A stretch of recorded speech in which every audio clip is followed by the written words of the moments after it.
Thank you, Kate Burness. Hi, everybody, and hope you're having a great holiday weekend from this magnificent house on the prairie and one of the great traditions continuing in the Canadian Football League. Riders, Bombers on Labor Day. A lot of people know this rivalry very well, including this man, Paul Lapalisse, who's coached multiple times on both sides in this game. Zach Collaros, Lapo, knows this game very well as well. He has not had his greatest year, but they are finding ways to win lately, including that last-minute drive that he engineered against Hamilton. Yeah, he has not had his best year. 12 interceptions this season, the most in the Canadian Football League. And he's facing a team that takes the ball away more than anybody. 33 takeaways for the Riders. They have 15 interceptions. So he has to protect the football today. And this guy, second all-time in completion percentage in the CFL. Well, he's facing the top defense against completion percentage. This Bombers defense has been spectacular, holding teams under 60%. First Labor Day Classic for him, too. First Labor Day Classic between the Riders and Bombers for Corey Mays, who certainly knows Labor Day well from his days with the Stampeders and later with the Argos and the Ticats the last couple of years. For Mike O'Shea, it's his 10th Labor Day Classic in this one between the Riders and Bombers. His record is 3-6 coming in. There's Lucky Whitehead. Winnipeg will get the ball first. Saskatchewan won the toss and deferred, and Whitehead is back with Johnny Augustine. A year ago, it was the only one in overtime between the two. Saskatchewan won it by 2. Brett Lother with the kickoff. And back is Whitehead at the 5. The Labor Day Classic at Mosaic is underway. And Whitehead gets it up to about the 25 as Zach Collaros comes on now. As mentioned, not the greatest numbers this season. Last week in that victory over Hamilton, he was 18 of 36 for 177. One touchdown at the end, though, and that was the winner.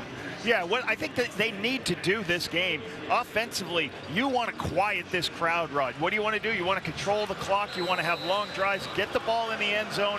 On defense, you want to keep this team from scoring points and quiet this crowd. You can already hear them, Rod. They're already screaming. You got to quiet this crowd down early in the first quarter. They pick it up right now. Sellout crowd at Mosaic, handing off Brady Oliveira, the leading rusher in the Canadian Football League, and he is not doing much there. He picks up about a yard, and a 2nd and long coming up for this Bomber offense. Kendall Randolph will have big shoes to fill with Stanley Brown out this week. He's a first-year player from Alabama. Facing this crowd noise will be difficult for these tackles, so we'll keep an eye on him all game. And very impressive last season.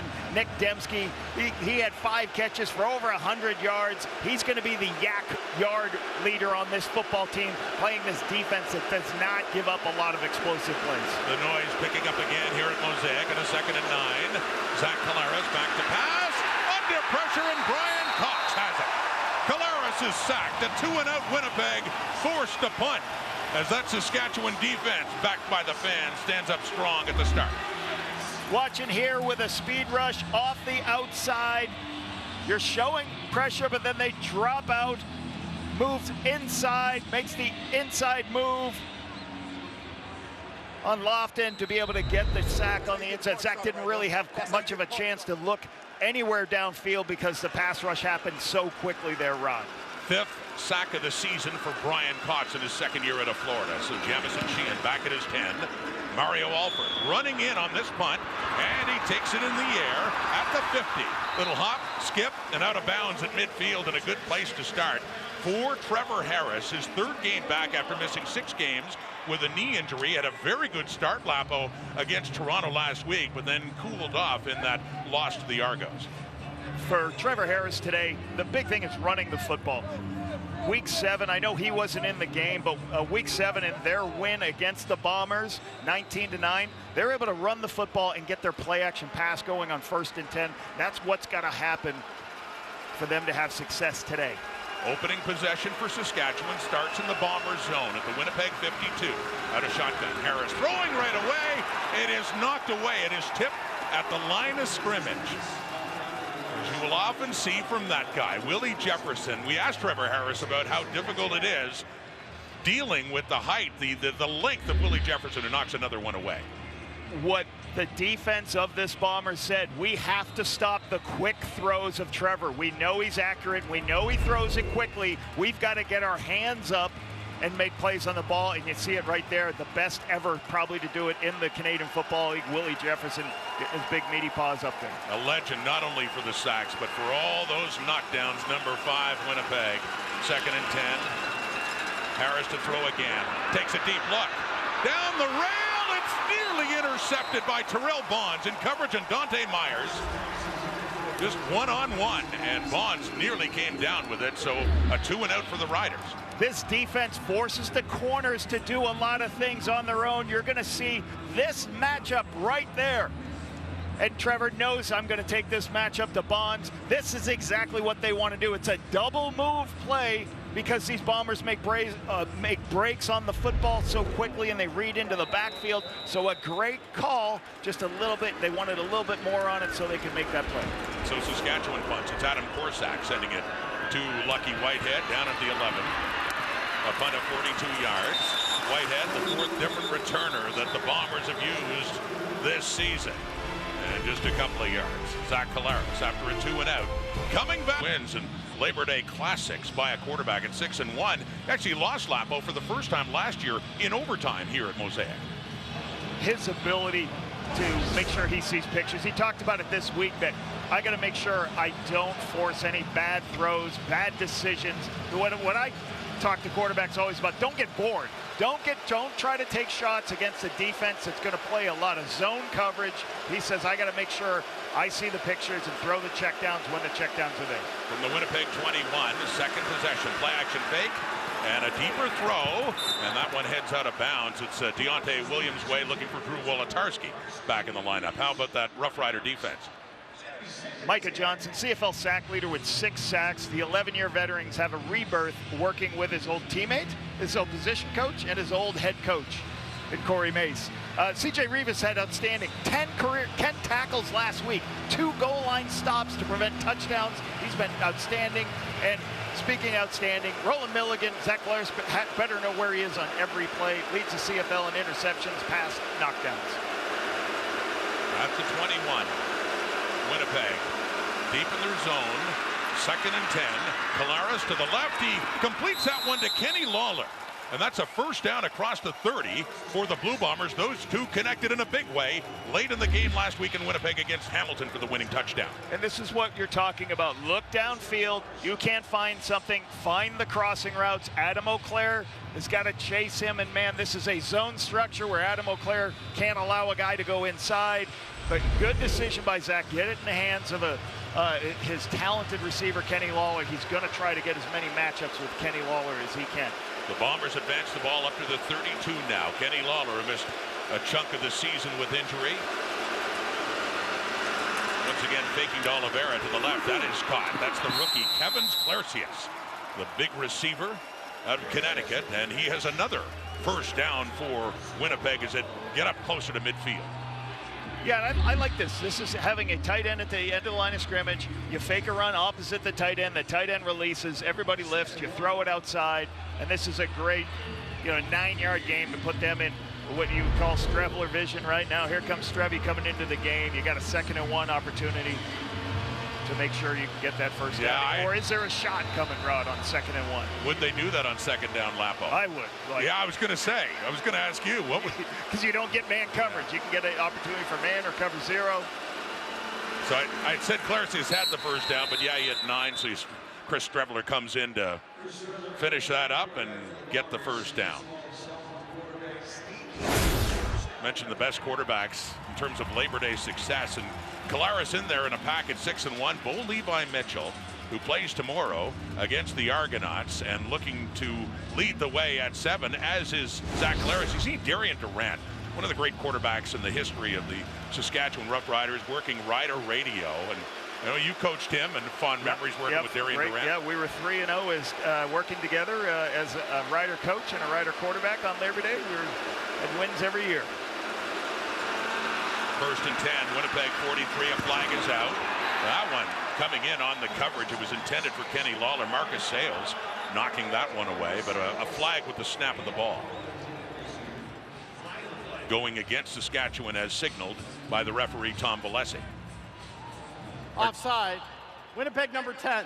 That penalty is declined. So you're getting into the biggest thing that happens in this game is crowd noise. You have to have an understanding. You're going to have to do a silent cadence all game, so the crowd noise is going to be a factor. You don't want to get too many of these penalties because it's only going to energize the crowd even more. There's so many things when you have a home team that has 30,000 people and that can help your cause. It's going to make everything harder, from how much motion you do, how many speed sweeps you do. So this crowd noise will be an issue all night. Excuse me, penalty against Winnipeg and Nick Dembski. 2nd and 10. Deep shot. Intended for Ontario Wilson. He has it. Big first down, Bombers down to the Rider 20. And that might just calm down the largest Mosaic Stadium crowd in the history since they moved in 2017. You've got a throw right to the middle. You'll notice that there's nobody in the middle of the field. And what happens is when you void the middle of the field, you throw the ball right to the middle of the field. Zach recognizes nobody in the middle. They take the shot. This is a great throw and catch, and it's very interesting. Saskatchewan's game plan is not to pressure a lot. That's a first early pressure by the Sask defense, and they get stung by it. Ontario Wilson in his first year with the Bombers. Biggest play of this game so far. Faking the handoff, throwing again, and the first catch in a while for Drew Wolotarski, who was injured back in week 8 in Toronto, a rib injury. So back after missing 4 games, Wolotarski with the catch and a 1st and goal coming up now for Winnipeg. Yeah, just a staple of what this Bomber offense do. They run the ball so well, and Zach is such, he can maneuver outside the pocket well and throw from every arm angle, so he just kind of pulls it on a zone read. If the end crashes down, now he's got a couple of routes. He loves throwing to Drew Wolotarski. Nice easy throw for a first down and put him in red zone. Down to the 9. Winnipeg threatening, scoreless tie. Labor Day at Mosaic. The rivalry continues, and the Bombers in position to strike first. Dumping it off now to Ontario Wilson. 5, down to the 3. Got that far, and a 2nd and goal is coming up.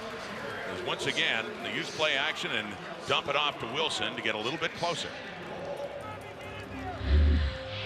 Quick throw out of the backfield. What you're doing is you're bringing a guy out in the flat, and you're going to block everybody. This is called a BTL. You block downfield and you throw it behind the line of scrimmage. It's very hard to hold those blocks. You'll see CJ Rivas doing a great job getting off, and Nelson Macombo making the tackle. You got to hold up. You're going to run these screens. You got to hold up on the perimeter. Really good play. Got Chris Strevler back in the game, Rod. 9th play of the drive, 2nd and goal. Strevler keeps. 3, 2, 1. Touchdown. Winnipeg strikes first. Chris Strevler, another rushing touchdown for him. That's his 8th in the season. Just put as many bodies as you can inside. Let Strevler run it. He gets low shoulders, keeps his legs driving. It's going to be very hard to stop when a quarterback is 2 yards from the line of scrimmage. And you can see that happening all year. Rod, the top scorers in the Canadian Football League are all backup quarterbacks. We were marveling at how Brady Oliveira still doesn't have a touchdown this season. That was a point you were making, that once you get close enough, every team is a short yardage QB, and Winnipeg certainly has one in Chris Strevler. Sergio Castillo now out for the point after try. Put down by Jamison Sheehan. One more on the board. Touchdown number 8 for number 17, Strevler. And Winnipeg on a big... Talked about how important it is to start fast on this drive. You want to quiet this crowd. Kenny Lawler a couple underneath throws. Marcius on some play actions. And they responded after a penalty with this huge shot downfield. Gives them opportunities, quick throws, get the ball in the perimeter, and get Strevler to get in. This is exactly what you got to do. Now defense go get a stop, and all of a sudden you're out of the first, you're ending the first quarter, and the crowd has not been involved. And they did overcome that penalty from the crowd noise run. They did, and it's a 9-play, 89-yard drive lap in just over 5 minutes. So 7-0, Winnipeg leading in this Labor Day Classic. And the kickoff now to Mario Alford, who gets it up to the 29. So the last time the Riders had the ball in their opening possession, they went 2 and out. Trevor Harris back on again on this Labor Day. I'm Trevor Harris, quarterback for the Saskatchewan Roughriders. More heat coming. Good protection. End zone look and a touchdown. Empty backfield for Harris. Looks towards the end zone. And you're watching the Labor Day Classic on TSN. Trevor Harris, no stranger to the Labor Day Classic, but when he was with the Argos and with Edmonton, this is his first Labor Day Classic with Saskatchewan. And handing off to Frankie Hickson, who has been their running back since the injury to A.J. Ouellette, just a couple of yards, as Tony Jones among those with Winnipeg to stop him. Have a look at that Saskatchewan offense. Left tackle Trevor Reed is going to need to be at his best stopping this pass rush of the Bombers, as the tackles are asked to do a lot against this talented defensive front. And Deontay Myers quickly becoming a top target for this team. He's got 19 catches and only 3 starts, and he averages 8 targets per game, Rod. Yeah, Deontay Myers last week had just 61 yards in receiving after 101 in his first 2 games. It's quite the torrid start as a receiver for the Roughriders. It's 2nd and 8 at the Saskatchewan 32 for Harris. He checks it down to Hickson, takes off across the 40.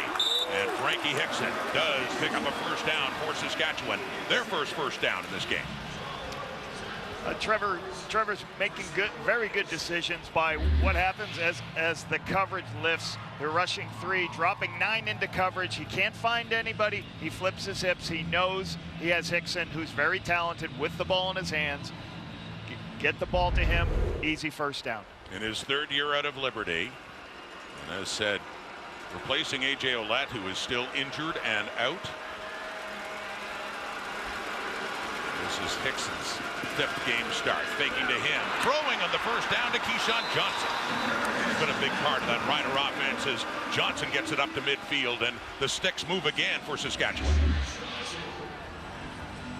You're going to see them walking out, and they're just going to run a curl, one in the flat, as they're just trying to do a zone read and release. And then you see Keyshawn just sit down in the zone as the underneath coverage expands, as Reddick Cranby expands, gets you a nice easy throw. I like using his legs. I like getting Trevor on the move. It's a nice easy first downs on first down. So up to midfield are the Riders, down 7 early on. Throwing again and nearly picked off with Dietrich Nichols jumping in front of the intended receiver for the Roughriders there. Nichols, big part of that Winnipeg secondary. Willie Jefferson's got a different role this season, but he can still make amazing plays. Look for him to knock down those quick passes like he's already started to. Adam Bighill returns after a hamstring issue. They get their smartest defensive player back in the lineup, and Tyrell Ford is having a spectacular year leading this team. 4 interceptions. He's got the vision and recognition that's key to the success of a field corner. Changes at both quarters this season for the Blue Bombers. Terrell Bonds on the other side, and yeah, Ford having a year. And on that 2nd down, it's caught.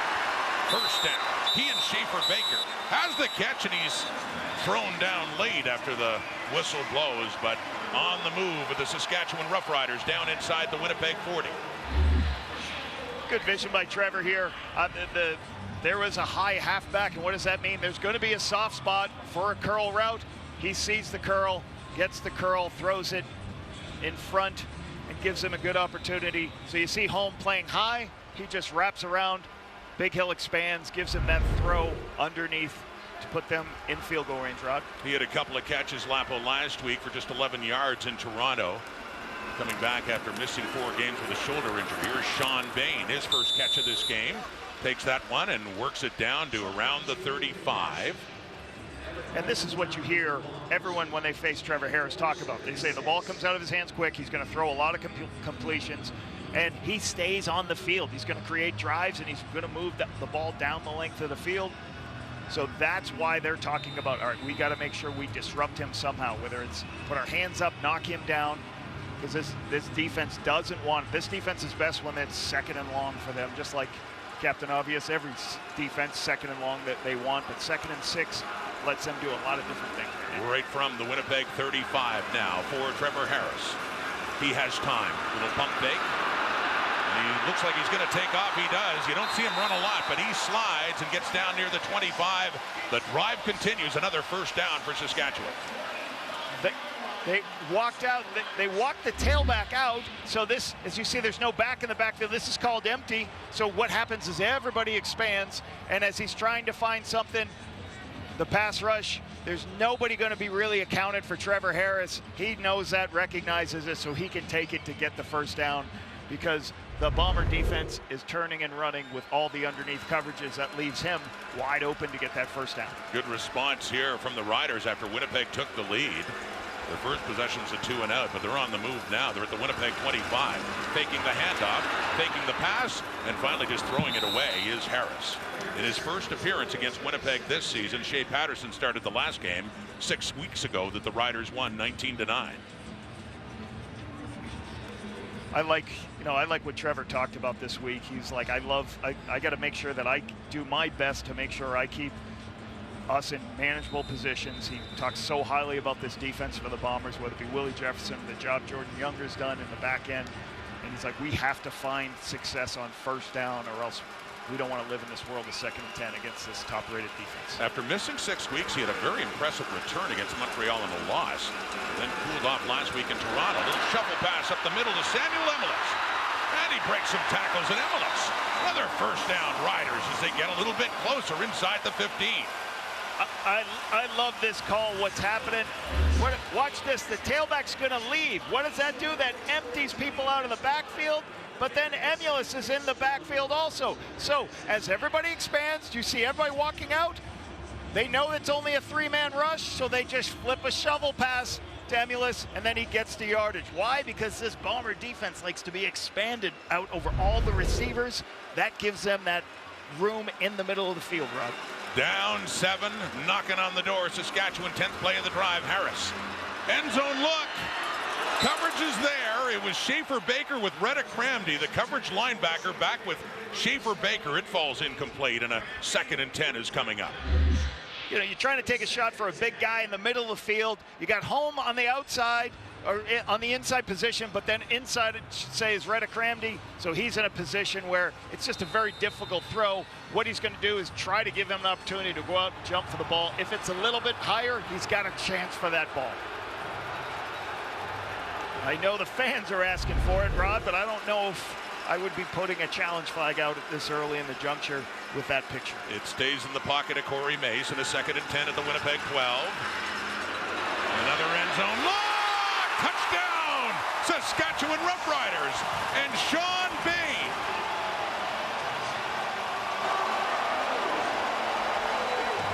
His 3rd touchdown.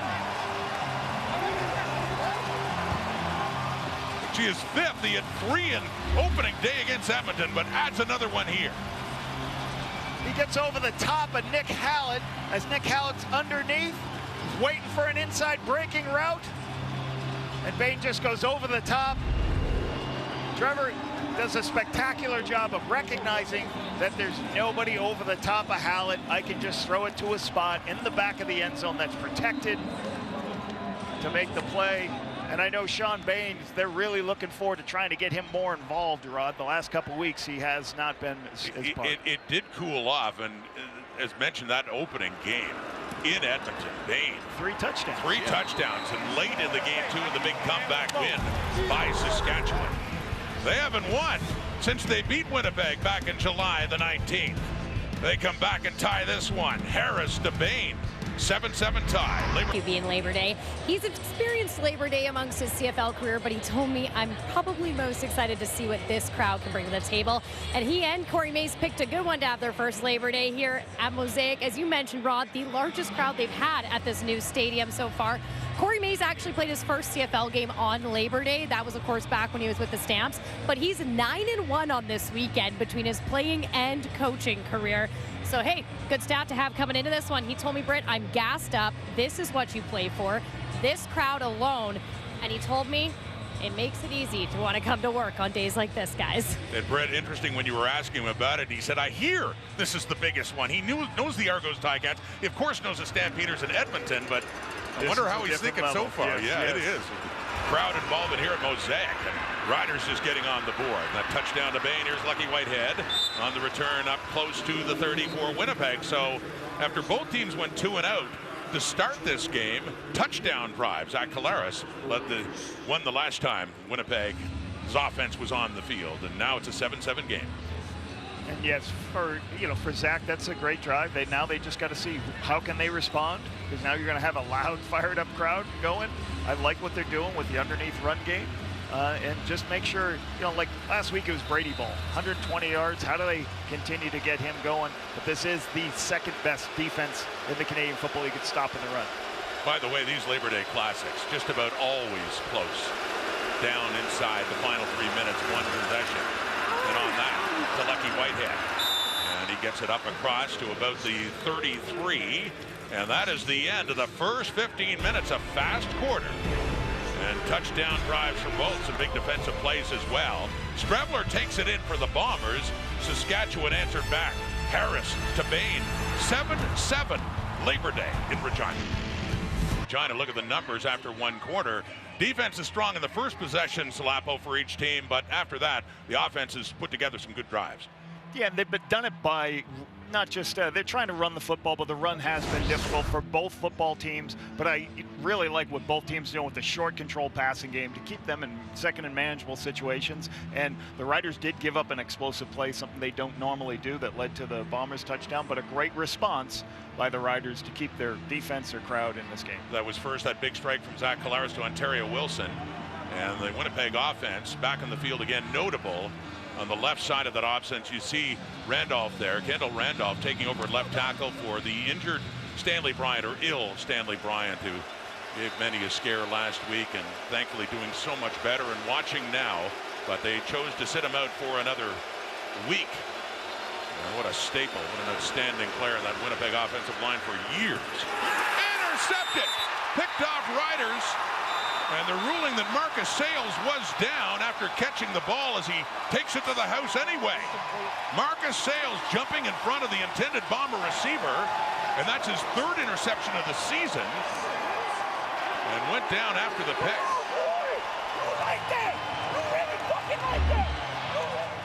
Zach's trying to throw the ball there's a hole in the defense on the left-hand side, but the corner is driving from outside in to make the play. You have to see what that corner's going to do when you try to throw in this big space. Sometimes the defense is going to give you that spot so Sales can go make the play. Great opportunity for him. He just doesn't finish. And that was the 13th time that Zach Collaros, quite the celebration by Sales there in the end zone, but 13, that leads the CFL in interceptions thrown. Collaros picked off there, so here comes Trevor Harris.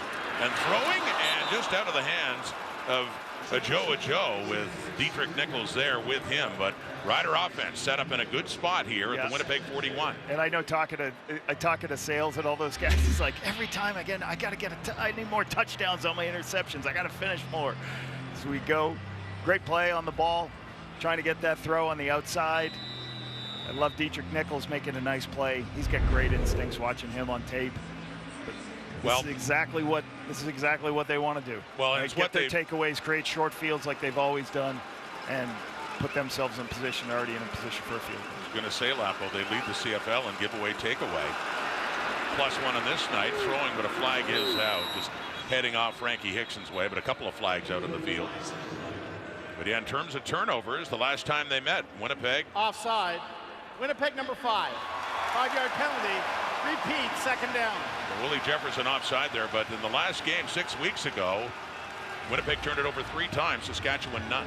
Yeah, and those turnovers, Zach had one in field goal range, and then Nick Dembski was running the ball downfield and it was a huge explosive play, put them in field goal range at least, if not more, and Jamar Thurman made an unbelievable strip sack or strip on the football, punched it out, and caused a turnover in that last game. That was big. That was a 7-point difference at that point with the Bombers driving. That was back in July 19th, and the injured players, their center, Peter Godber. And the Riders have dressed only 6 offensive linemen for this one. The backup offensive lineman is Noah Zur. There he is, number 68. So they've had some key injuries on their offensive line. That's the left guard, Zach Fry. And it looks like Fry would be going in, the product of Western, would be going in at center for Godber, and Zur to come in at left guard for Fry. And this is something you're going to practice all week. You're going to make sure that he gets snaps playing the backup center. There's going to be a rotation through that as they continue to go. So a change in the O-line and a 2nd and 5 coming up here for Saskatchewan at the Winnipeg 36 and a 7-7 tie. Just a 3-man rush. As Harris is caught, he steps up, completes it to Dante Myers, who breaks a tackle, who gets inside the 20 and has a first down for the Saskatchewan Roughriders. Trevor recognizing that there's nothing open on the inside, so what I'm going to go look, I'm going to climb the pocket and find the outside one-on-one. Makes the beautiful play, but you need great pass protection. Watch what Fry does here. Him and Furlan do a tremendous job on Jake Thomas, giving him time to climb the pocket and bring it closer to red zone range. All the way down to the 18 of Winnipeg. Riders threatening. Last time they had the ball, they got a touchdown late first quarter. Handing off, Frankie Hickson, nowhere to go. Push back, still on his feet though. Bumped, and he does well to get back to the original line of scrimmage a couple of times. Celestin Habe in on that tackle, but Winnipeg had a chance to take him down for a loss, and Hickson kept working. You want to have leg drive, you want to keep your feet moving. You did never, the hardest part in all run game in the Canadian Football League is when you get penetration like he had there by the Bombers. It just slows everything down and starts making you, and when you start moving horizontally, you're not going to get any yardage. So it forces the 2nd and long situation. So loss of maybe an inch, but 2nd down and 10. Frankie Hickson. Once again, the Rider running back in this game. Harris in this passing down. 4-man rush. End zone long. Touchdown. Myers. First CFL touchdown for Dante Myers in his 4th CFL start. And the home side has taken the lead on this Labor Day Sunday. A 3-man rush here allows Trevor enough time to find the Myers moving inside on the post in the middle of the field after they clear out the inside routes. Mama, this for you. Myers continues to be a force. And only his 4th week on the roster, Rod. He made quite a statement his first couple of games. He had 8 catches for 101 yards in each of them. In Ottawa for his debut, and then at home against Montreal. But that one caps off a 5-play, 41-yard drive, aided by the turnover. So points off the turnover, and the point after by Brett Lother. Dante Myers. Trevor Harris has a couple of touchdown passes in this Labor Day Classic, including that one. Watch Myers here on the outside, but I also want you to watch Kean Schaefer-Baker. He's going to clear out the high player. Myers going to go in, and then he's going to work up. This is called a middle play. You cancel out the high player. He starts running down, and that little pause right there gives enough time for the halfback to move out of the way. Then he can go back to the middle of the field, and you see the halfback home move out of the way. They have nobody else inside, so that's great execution, Rod. And once again, we just keep talking about Myers. Thank God they've got this guy on the roster the last 4 weeks. Been tremendous for them. Be hard to take him off the roster now, given what he's done. Myers with his first CFL touchdown coming in. Thomas Bertrand-Houdon, the special teams coverage for Saskatchewan on that return. But Thomas, the first player in the CFL history to wear a Guardian cap the last couple of weeks. Of course, very prominent now at practice, training camps. You see in CFL, NFL, all over in football now. But they do allow the choice to wear them, of course, in the games as well. And Rod, was that a stuffed animal on the sideline? It looked like I didn't get a stuffed. Was it stuffed animal? Bill DeBeer Day? Yeah, I was just going to say right near Dante Myers. I mentioned he's from Delta State. That's in Cleveland, Mississippi. Handing off. Seen too many touches there from Brady Oliveira. He's picked up another couple of yards, but hard to run against that Rider front. Well, mentioning the interception led to that touchdown by Saskatchewan. The Riders mentioned leading in turnover ratio, dominant at +17, +3 against Winnipeg the last time they met, +1 in this game so far. And yeah, that's when Corey came here, I said that's going to be the thing they need to change. They were last in turnover margin last year. His ability to get this team to preach protecting and taking the ball away has been awesome. 2nd and 6, quick Throw over the middle, that's caught by Drew Wolotarski, and it appears to be enough right across the 40 to be a first down. Yes, it is for Winnipeg. This is what you love about Zach Collaros. He has pressure. There's a twist, so he has free players. Look at this. You want to play quarterback in the CFL? He's about to get hit by 2 players, but he can still locate it. Find Drew Wolotarski in the middle. Wolotarski's just a sure-handed receiver that I know Zach trusts so much because he's going to be in the right place at the right time for him on passes. I know you know his value for your time from 16 to 19 when Wolotarski arrived, and now you used him running that Bomber offense, and we're glad to have him back after he missed 4 games. Off to the left, and that one is caught too. That's Kenny Lawler up across midfield. So now Winnipeg's offense has something going with a couple of first downs here and just venturing into the Rider zone.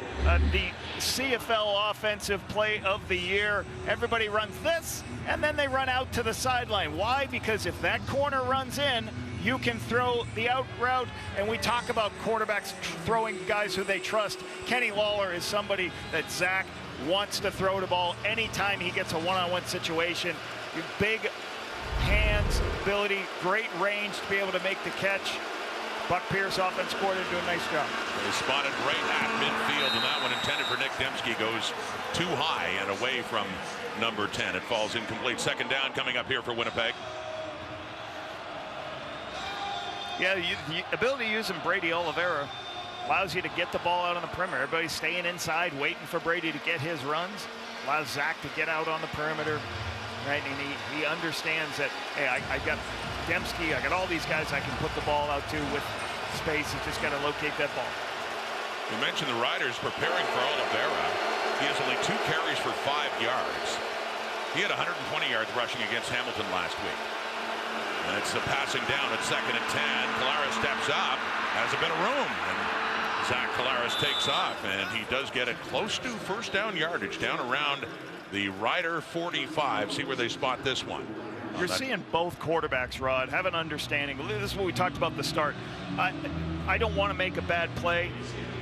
There's 4 people rushing. Everybody else drops into coverage. So what does he do? He says, all right, nobody's taking me. I'm going to go get 9 yards. You saw Trevor get a first down. So both veteran quarterbacks are just taking what the defense gives them, right?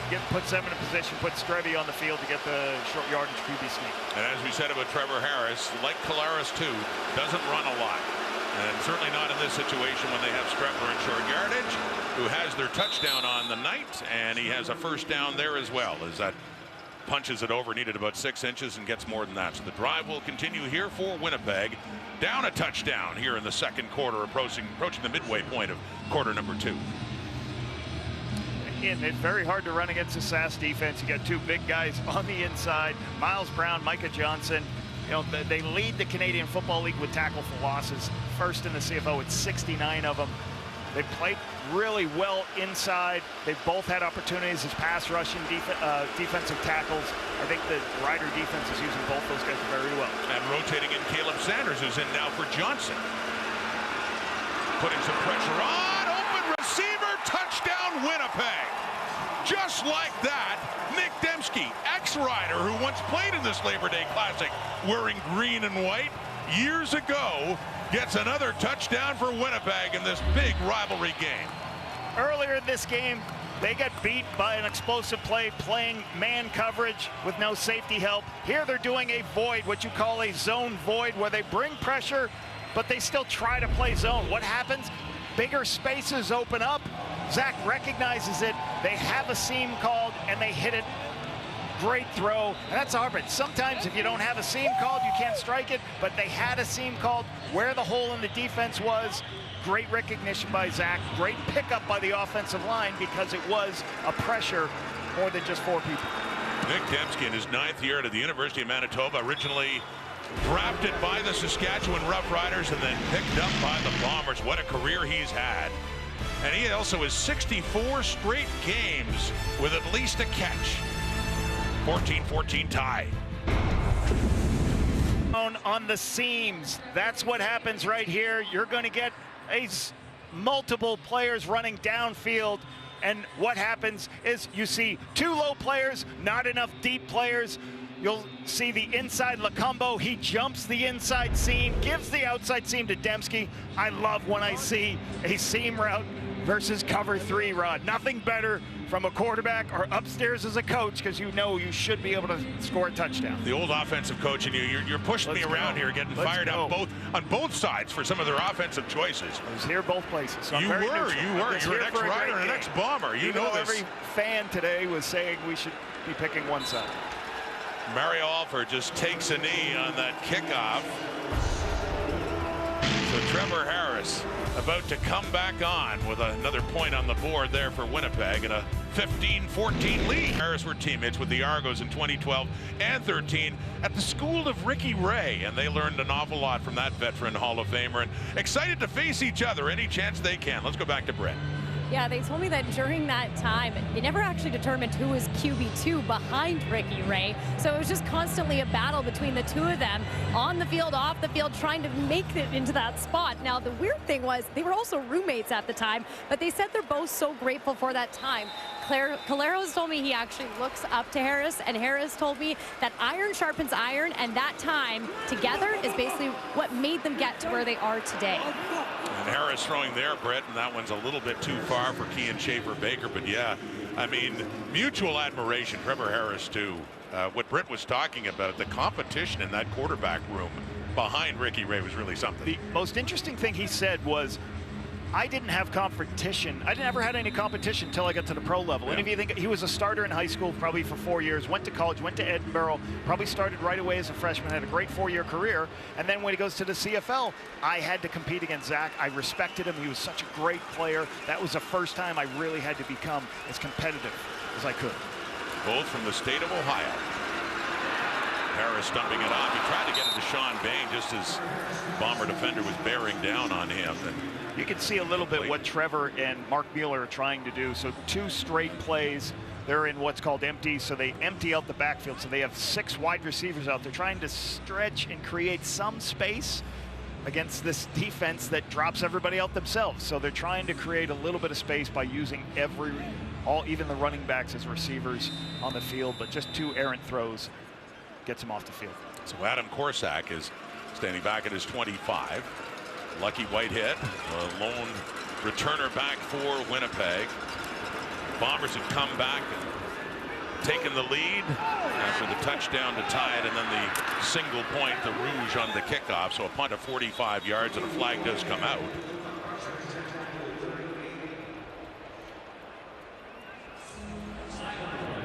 During the return, holding Winnipeg number 47. 10-yard penalty. They have first down. Mentioning that Bomber offense missing this man, one of the greatest offensive linemen in the history of the CFL, Stanley Bryant, first player ever with 5 straight division nominations for any award, 4-time most outstanding offensive lineman. And you know, Winnipeg is always going to miss him when he's not in. Spent 4 years working with Stanley, one of the best, if not the best offensive lineman I've ever worked with. The players respect him so much. And he doesn't say a lot in meetings, but when he does talk, everybody listens. He doesn't make mistakes. He's by far the best pass protector I've ever worked with in the Canadian Football League. Kendall Randolph is the left tackle, and he opens things up there for Brady Oliveira. Zach Caleros, of course, now a longer history with the left tackle Stanley Bryant, and here's what Zach had to say about the greatness of Stanley Bryant. He means a lot to the locker room. He's one of those guys that just has a magnetic personality without really needing to be loud about it. You know, guys just kind of gravitate toward him. I'm sure he's laughing watching this right now, me singing his praises. But yeah, he's a great teammate. Obviously, I think he's the greatest offensive lineman to ever play in this league. I would tell him that to his face too. Caleros is throwing, and he finds an open receiver over the middle. It's Kenny Lawler again. And Lawler has it down to midfield, and another big strike there by Caleros in the Winnipeg offense. Zach's on point. You can see this from this end zone shot. If you watch over here, one safety moving to the left. Zach knows I've got the middle of the field open. I just got to get it over the middle linebacker Thurman, and I can hit that ball right down the middle of the field. So Saskatchewan at times will play a middle of the field open and spread everybody out.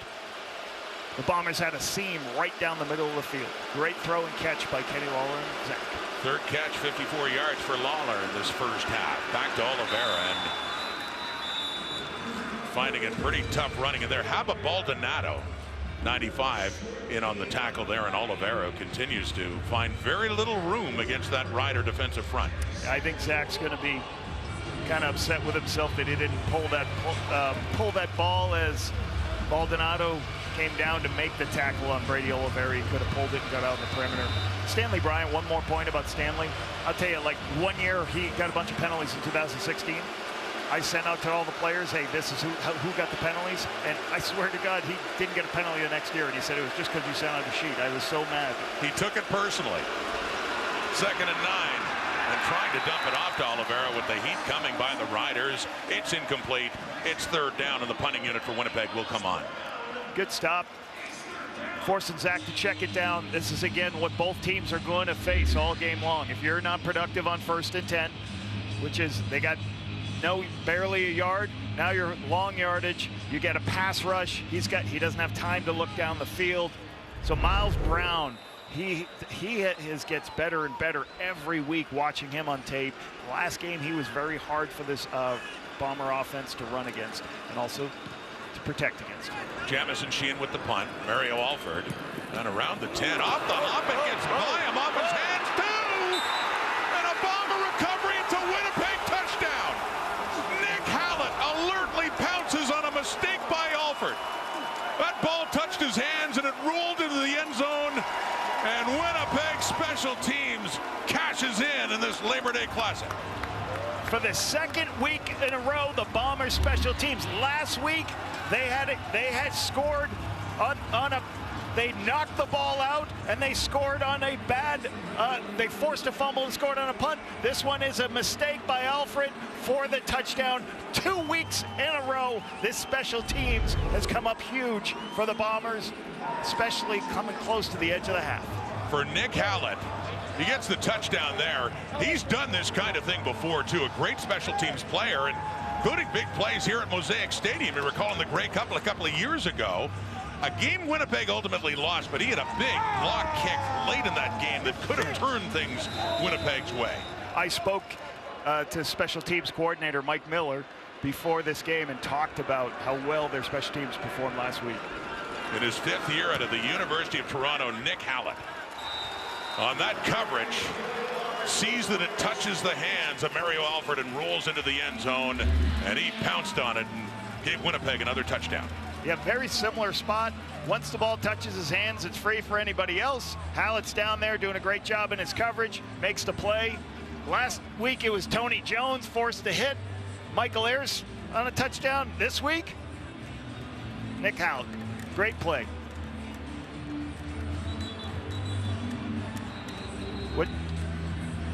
What you got to do on the road? Got to play great special teams. Got to make your plays.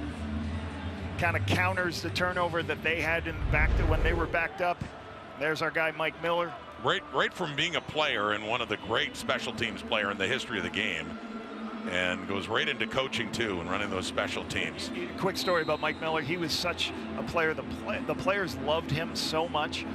Coach O'Shea used to say, hey, put a play in where we throw to Miller as a fullback on the goal line. Get him some throws. Why? Because he always wanted his teammates to see him making a catch because he was so well liked by everybody. Mike Miller, by the way, the all-time leader in special teams tackles in the history of the Canadian Football League. And loving what Nick Hallett did there in his special teams unit on that coverage, and a touchdown and the ball right back in the hands of Alford and back to Saskatchewan now, but it's an 8-point Winnipeg lead now, opening up all of a sudden on that big play.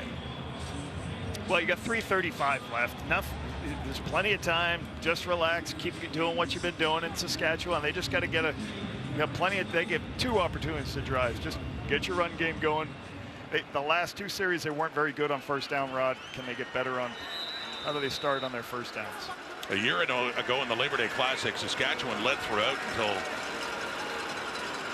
the final minutes. And ultimately, that game ended up going to overtime. The Riders actually needed a a late field goal by Brett Lother to force OT, and they ended up winning it by the difference of a 2-point conversion. But trailing now 22-14 for Corey Mace, his first year as head coach here in Saskatchewan. So as talked about earlier with Brett, first time he's getting a taste of this Winnipeg Roughrider rivalry. And yeah, he talked so much about how he loves living here. His wife loves the community and just enjoying being the head coach of the Saskatchewan Roughriders. His first taste of the Labor Day Classic here in Saskatchewan.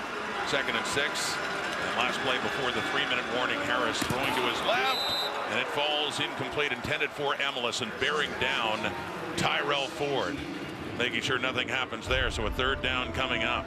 The Bombers, they were down a touchdown. They came back, took the lead on a single, and added another touchdown now. Late first half, Winnipeg 22-14, about to get the ball back. Woo! Who's fired up for Labor Day? Let's go, baby, let's go. Come on, let's go. We traveled across the country to be here. We got special teams, we got the QBs. Oh, we've got all kinds of energy. Zach. Okay, game balls to the 4 of you and everyone else involved in that, going from BC and a great touchdown Pacific and Victoria, and then making the trip. Not sleeping a whole lot, I imagine, but Kate the panel. They're running on adrenaline. Love the outfits. Looking good today, everybody. Running hard now, and they'll have thoughts on this at halftime. There we go, Evan Holm on the return after that punt. So yeah, so we had touchdown Pacific. We got the Labor Day Classic here in Saskatchewan, and then it continues. The tradition continues. Bo Levi Mitchell's never lost a Labor Day game, and he's getting the start for the Ticats against the Argos. And that starts it off. Part 1 of the doubleheader to be followed by the Edmonton Elks. Lost a close one in Montreal after winning 3 in a row. Big one in the West against the Calgary Stampeders. Labor Day weekend, OK Tire. That's tomorrow. The doubleheader Monday, as we do every year here on TSN. Looking forward to that as well. We're late here in the first half, 2:26 on the clock at Mosaic. The Riders, who'd had a 7-point lead, seen the Bombers come back with a touchdown, a single, and then a special teams touchdown to take that lead. 22-14 in the hands of Nick Dembski, up across the 30, about the 35. Dembski, who had a catch for a touchdown to extend his streak to 65 straight games with at least 1 catch. That 1 catch good for a major score. Sometimes you hand the ball off laterally, Rod. Why you do that? Because you protect your core inside runs. Everybody's trying to stop the run inside. Dembski's one of the best at those speed sweeps, going in different directions. As soon as I got with him in 2018, I said it was an 18 or 17. I said, all right, we're going to use you as a running back. You're also going to catch balls, but we're going to make sure you can touch the football as a tailback also. 2nd and 4 now. Winnipeg 35. There's Oliveira. As mentioned, yardage coming at a premium for Brady Oliveira. Before that carry, he had 4 carries for 11 yards, and he does have enough there to pick up the first down, and 7 more for Brady Oliveira. We had talked about Nick Dembski, your time as the offensive coordinator in Winnipeg from 16 to 19. Of course, you'd been head coach there in years before, but you were excited to see this Saskatchewan draft pick end up as a Blue Bomber. Well, you know, he had been playing field number 1 and wasn't getting a lot of throws in Saskatchewan. And in free agents, we talked to him like, hey, we want to put you the slot closest to the football. We want to use you as a tailback as well, as I just said, and we're going to give you speed sweeps. We're fortunate enough to get him. Claris with time over the middle, and no. Frustrated, Drew Wolatarski thought he had it and couldn't hang on, and then pounds the ball into the turf. 2nd down. Real good progression by Zach going across the field. Knows that there's nobody over Wolatarski. The ball's a little bit low, but I'm sure Drew would be mad that he didn't make that catch. Now that puts him in that 2nd and long situation. He does have 2 catches for 20 yards. His first game back since he got hurt, a rib injury several weeks ago in Toronto. He missed 4 games. His 7th year out of Minnesota. Crowd picking up again here. Trying to make it a little bit tougher for Claris now in the 2nd and 10 from the 42. It's caught right back to 82. Had the drop, now has the catch, and it looks like has the Winnipeg first down as well. Very good vision by Zach. Understands, again, this is same thing, same picture. 4 rushers trying to get to the quarterback. Everybody lifting in zone. The middle of the field is wide open for Wolotarski. He finds that space at 10 yards. Zach gets the quick throw. Had him open, but good for the confidence of a receiver after a drop as well to go right back to him. Can we reset the game clock to 1:49, please? Buck Pierce doing a nice job with this unit. You know, it's funny, he's had so many great seasons as offensive coordinator and really done so well. They're facing a little bit of younger players this year, a little bit of adversity. But I liked what they did last week, getting Brady the ball, right? And Zach, I imagine he learned a few things from the previous offensive coordinator. I don't know about that. Maybe what not to do, maybe. It looks seamless, seriously. Everything you had him going in 19 when you won the Grey Cup with Winnipeg, and then right to Buck Pierce to run that offense after you left. That's thrown and caught, and that's Ontario Wilson. Picking up another first down for the Bombers on the move with 1:25 in the clock till halftime. You're going to have a player in the flat, you're going to have a clear out, and then you're going to have a corner out. This is called a vertical stretch, and you read what the corner does. Brady going out into the flat keeps the corner low, and that gives you an opportunity to throw over his head. Ontario Wilson is in a great spot. Great by Zach seeing the corners low, and I'm going to take the level 2 throw above the corner. Great execution, put them in field goal range. Wilson 3 catches, 75 yards, including that 45-yarder in the first quarter to set up the first touchdown. Caleros, he avoids the sack, he throws it into the end zone, it's bobbled, and a flag comes out. And that was Deontay Williams in coverage on Kenny Lawler. The flag coming out late, bobbled, still up in the air. We got looks like a pass interference coming up. We have 2 flags actually out in the field right now. We have 2 penalties on the play. Pass interference, Saskatchewan number 24. Ball was in the end zone. The ball will be placed at the 1-yard line. We also had a major foul, roughing the passer, Saskatchewan number 90. Balls will be placed at the 1-yard line. First down. This is taking an opportunity to throw it up to your best player, your one-on-one matchup. Kenny Lawler, when Zach gets opportunities, this is what he tries to do, to get the one-on-one to him. We have Brown coming in, ball's out of his hand, and again, it's not as much late as it's a blow to the helmet. You're not allowed to hit any player in the helmet, so that's what the flag is for the shot to the head. Ball placed at the 1. Let's hope Zach's okay. He is still down on taking a knee. So 2 reasons for Chris Streveler to come in this game, of course, in short yardage, but also in relief of Zach Caleros. I mean, pretty spectacular by Zach to get this ball off.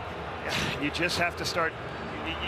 There is as soon as the ball's out, the officials are yelling gone, and you cannot touch him. After that official says gone, you cannot touch him. You could have held him up. You just cannot do that. So out on the outside, here's where the PI is. And what actually happens is Zach gets flustered.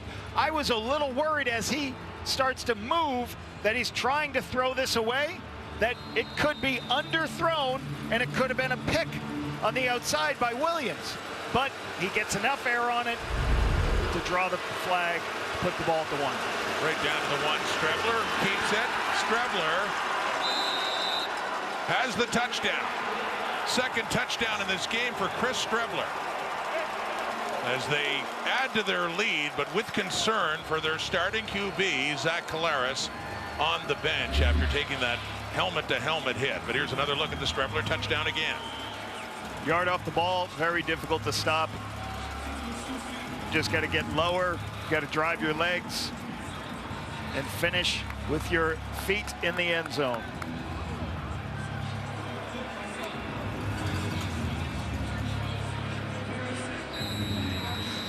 Really good. Just had to break that front plane, Chris Streveler, and that is his 2nd touchdown of this game, his 9th rushing touchdown this season. Sergio Castillo with the point after try. And at one point, the Bombers were trailing 14-7.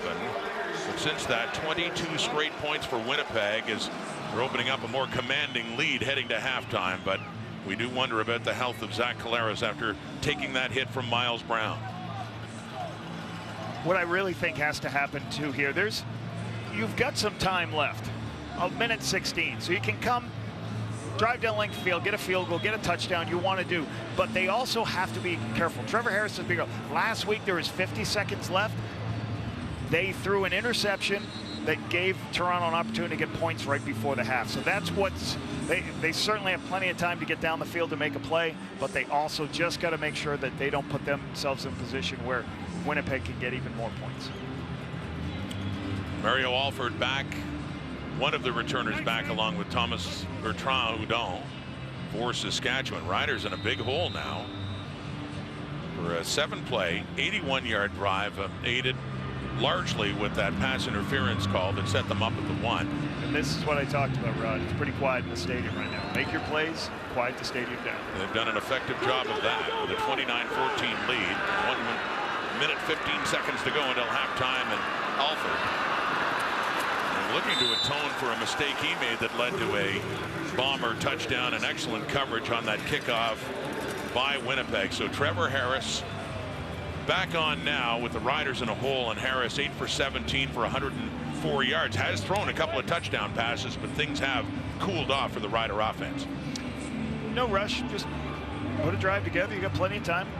Clock will stop after every play. Restart. You just got to get good first down production. One of the reasons it's cooled off is they just haven't been on the field as much. Winnipeg leading in the time of possession. The Saskatchewan 19, 1:08 to go until halftime. Timeout, Winnipeg. I'm not sure whether it be a personnel issue or they just wanted to talk about something. I don't think Coach O'Shea's real happy with it. We were talking about him the other day, how that you can't tell with Mike O'Shea if his team is 0-4 as they started this season or 14-4 as they've ended seasons before. Very even, and was not about to panic when they had that really rough start to the season at 0-4. They went to 2-6 last time here. They had won a couple of games, then they fell to 2-5, then lost in Toronto, but they have not lost since that game to the Argos. And looking to win their 4th straight here today. They have the lead. Dante Myers has a touchdown in this game. He had the ball there up across the 30. 1:02 in the clock as the Riders are going to see if they can quickly push down and at least cut into this 15-point Bomber lead. A really good throw on the outside. You have what's called free access. If Terrell Bonds plays off, throw a 10-yard out, get a first down, keep moving the chains. Up at the 31, under a minute to go. Harris working quickly, sends it over to Frankie Hickson, turns it upfield, and a big pop there, and Evan Holm too. And a little chat with him afterwards as he gets it up closer to a first down, and a tempo offense here for Saskatchewan with time running out in the half. Impressive. He went to his 4th read on that play. So, you know, when you have veteran quarterbacks, they can flip their hips, find it. When you do that, you can get good yardage. The handoff to Hickson this time. On that 2nd and 1, so he has the first down and more. Across the 45, still some work to do if they can get it into Brett Lother's field goal range. So with 43 seconds, they're going to be at the line of scrimmage. They're going to try to conserve time because, you know, they hit 1 or 2 more shots, they could get a touchdown, but they're certainly just trying to get at least into field goal range. The 45 now on a first down.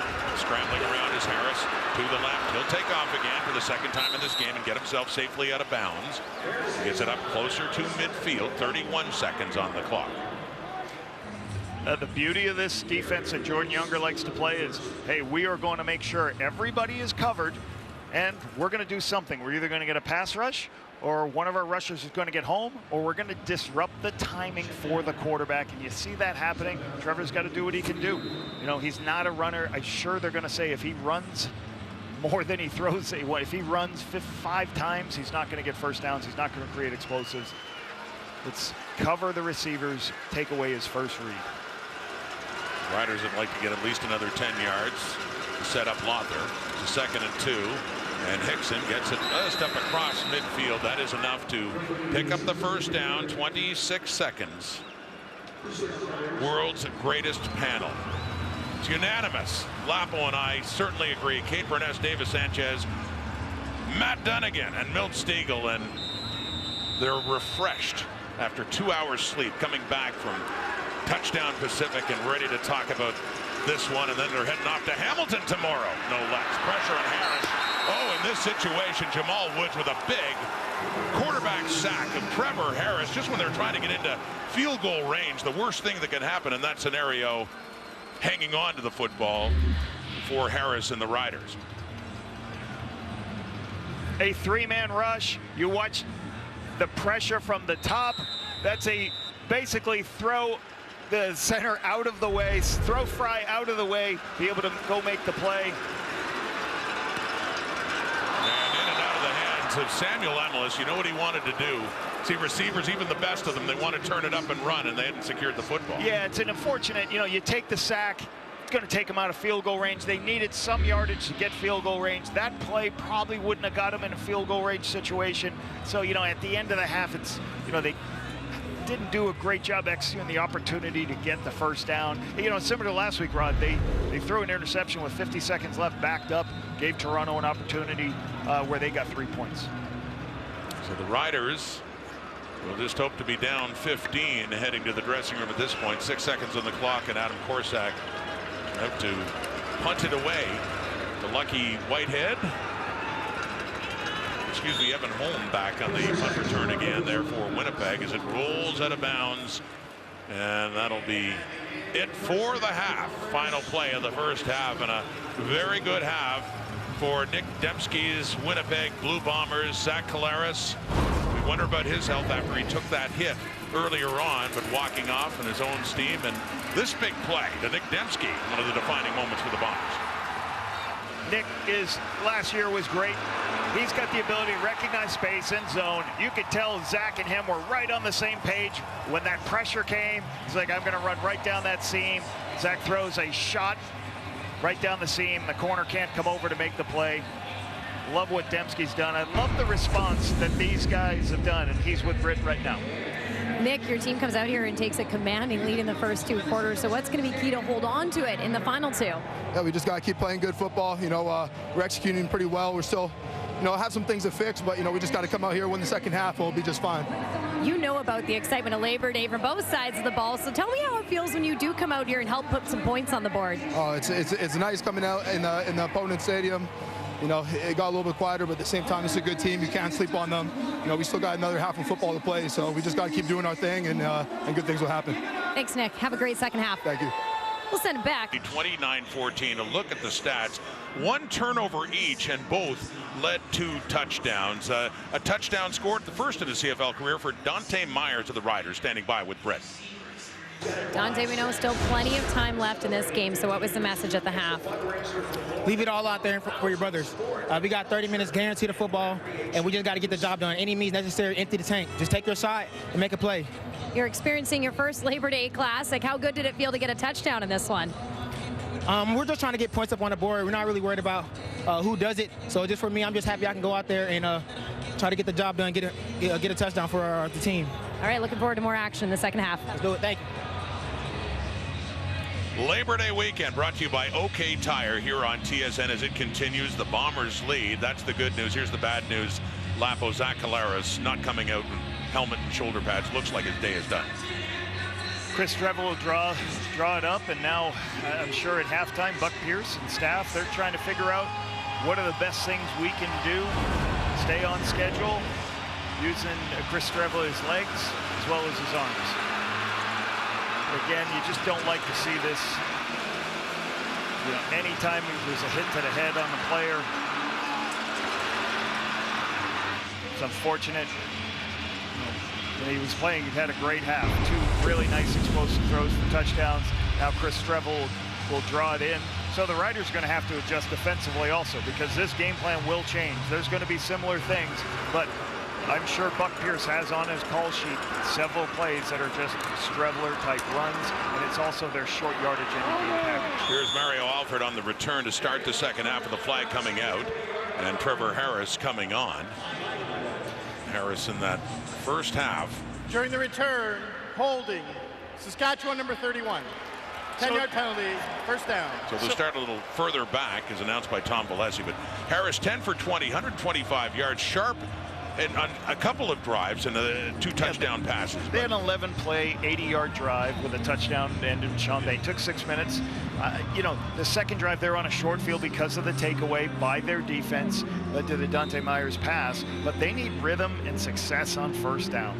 And as we've talked about all game, that Winnipeg will not give you a lot of completions, especially on second and long. You got to get your completions here on 1st and 10. Labor Day Classic, second half underway now. Saskatchewan ball, handing off to Frankie Hickson, breaks it out left, and coming in to take him on is the defensive back Evan Holm, but Hickson pushes his way up to around the 25, and it'll be about a 2nd and 5 coming up now. Why is Holm closer to the line of scrimmage? When you add tight ends, those halfbacks have to go become the outside gap players. Evan Holm comes up, makes a great tackle to make the play on Hickson. A former All-Star and one of the leading tacklers for the Winnipeg Blue Bomber defense.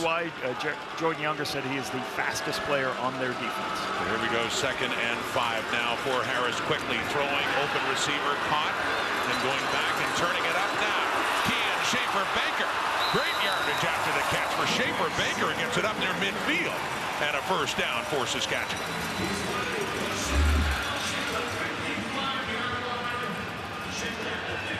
Very similar to what was happening with Winnipeg hitting the underneath crossing routes as everybody lifts in coverage. Go ahead, throw it to a guy on a crossing route, see if these linebackers can cover. Sometimes there's too much space on this Canadian Football League field, Rod, and you just encircle all the players. And what the thing that helped them was the positive yardage on 1st and 10. Well, gain of 27, a lot of that after the catch for Schaefer-Baker. And a 1st and 10 up at the Rider 52. Play fake, quickly throwing again to Keyshawn Johnson. Harris working faster. And another strike for a 1st down in the Bomber zone for Saskatchewan. I love this play action pass here. This is a quick play action where Trevor spins, quick fake, spins around to move the linebackers and hit Johnson right behind the linebackers as the linebackers step up for the run. This is the drive they need, right? Get good yardage, continue to throw the ball on 1st and 10. Play action pass was very good to them last time they played this Bomber defense. You see Zach Fry, 67, still at center. Peter Godber, their starting center, got hurt in the 1st half, will not be back. It's a low snap too, and no chance after that low snap taken from Fry for Harris to get anything away, and lost yardage there. So that's one of the issues when you have, that's one of the issues you have when you're playing a center who doesn't get as many reps. If the snap is bad, it's going to throw everything off. And certainly, I believe, you know, when this is going to be off on a run play, Trevor's trying to fix it by just throwing it to make it an incomplete pass, but he can't because of the pressure off the edge. So it's super crucial that these snaps continue to stay in a position where the quarterback can operate. Fry had to move to center from left guard. Noah Zur in at left guard then for the Riders now. 3-man rush, little pump fake. Harris had the time, but running out of it quickly, and that goes incomplete on the 2nd and 12. So a 3rd down now coming up for Saskatchewan. And you can see what Jordan Younger's trying to do here. There's 3 people only rushing the quarterback. Why? Because they're using everybody else to cover. So now Trevor doesn't have any place to throw. When he doesn't have any place to throw, he goes to scramble. Their change of game plan is Nick Hallett is now chasing Trevor. He steps up and makes the play.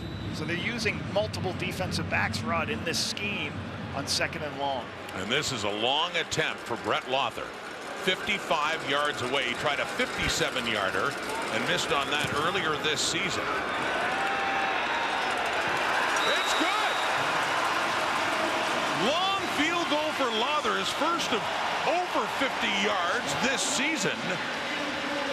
A 55-yarder and 3 valuable points for the Riders. Trying to cut into that Winnipeg lead. They do there, courtesy Brett Lother.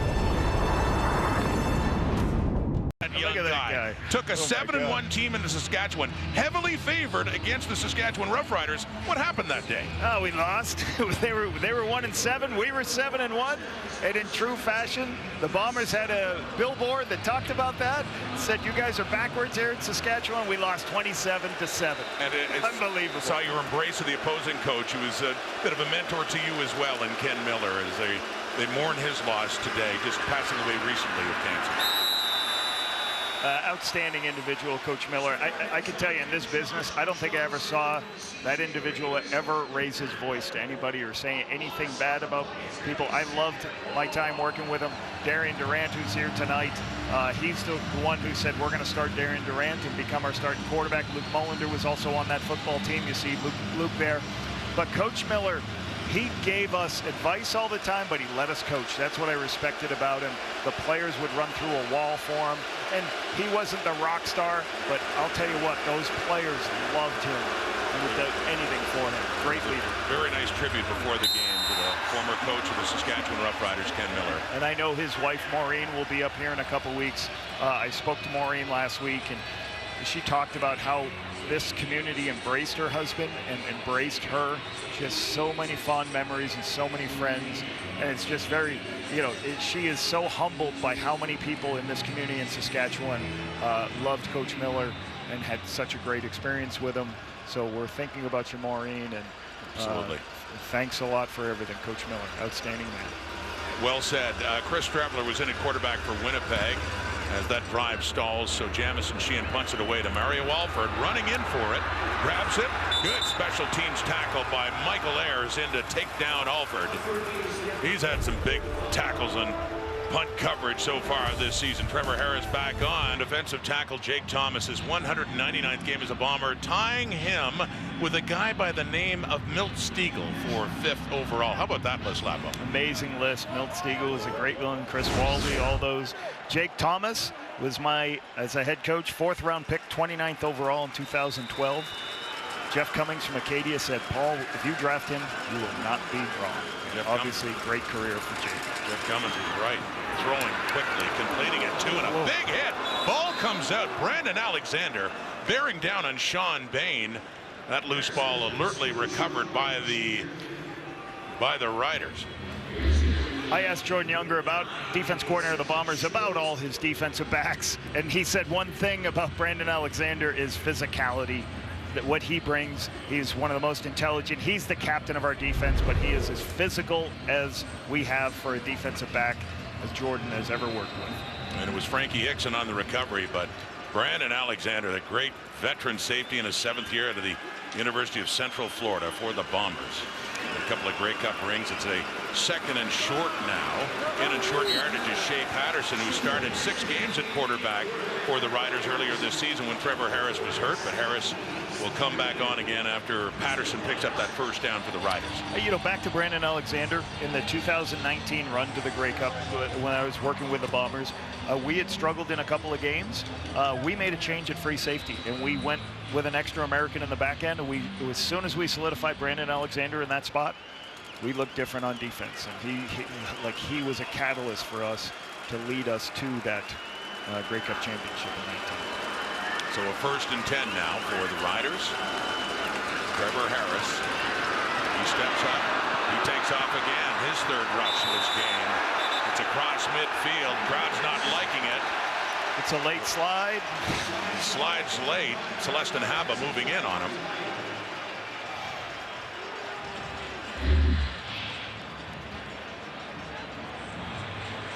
Major foul, roughing the passer.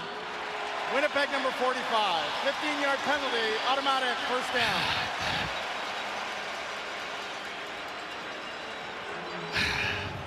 Here's what I would say. I thought, the league heads talked about these quarterbacks and making sure they slide early, because what was happening is quarterbacks were waiting and waiting and waiting, and they were sliding late. And they say, well, when you keep sliding late, you're going to continue to get hit. You got to start sliding earlier.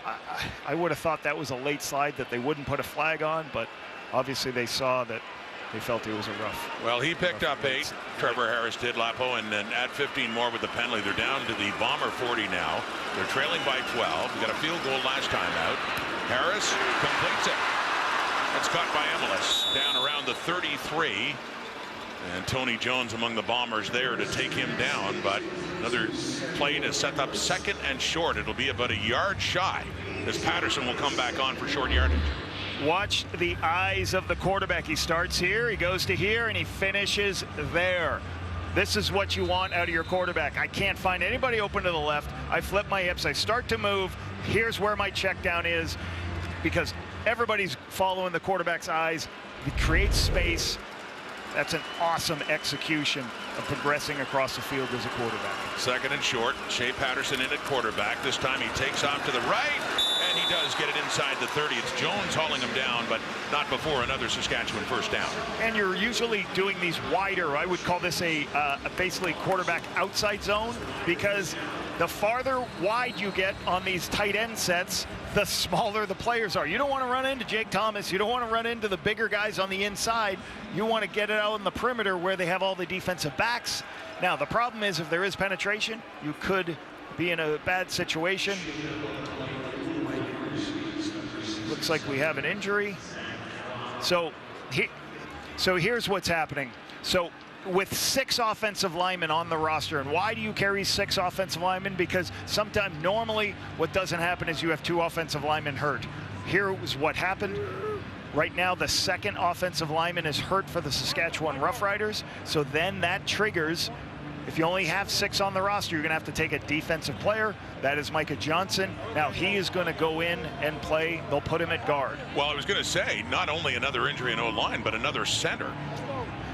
That's Zach Fry, who took over at center. He moved from left guard to center when Peter Godber got hurt. And now Micah Johnson comes in. He puts on the 57 jersey and comes in to play guard, as you talk about. So it looks like Logan Ferlin will go in, and this will be the 3rd center for the Rider offense in this game.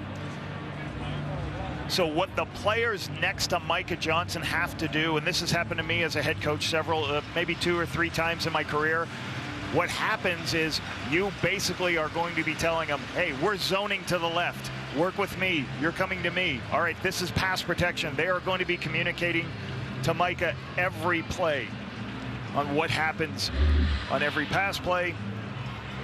Let's see if we can see what happens to him. The center, 67, Zach Fry. When they got injured on that play. Right down there in the middle. Seen him extending his right leg, but his leg's out where they got rolled over. But this is going to be now very difficult. You'll see Micah here at right guard.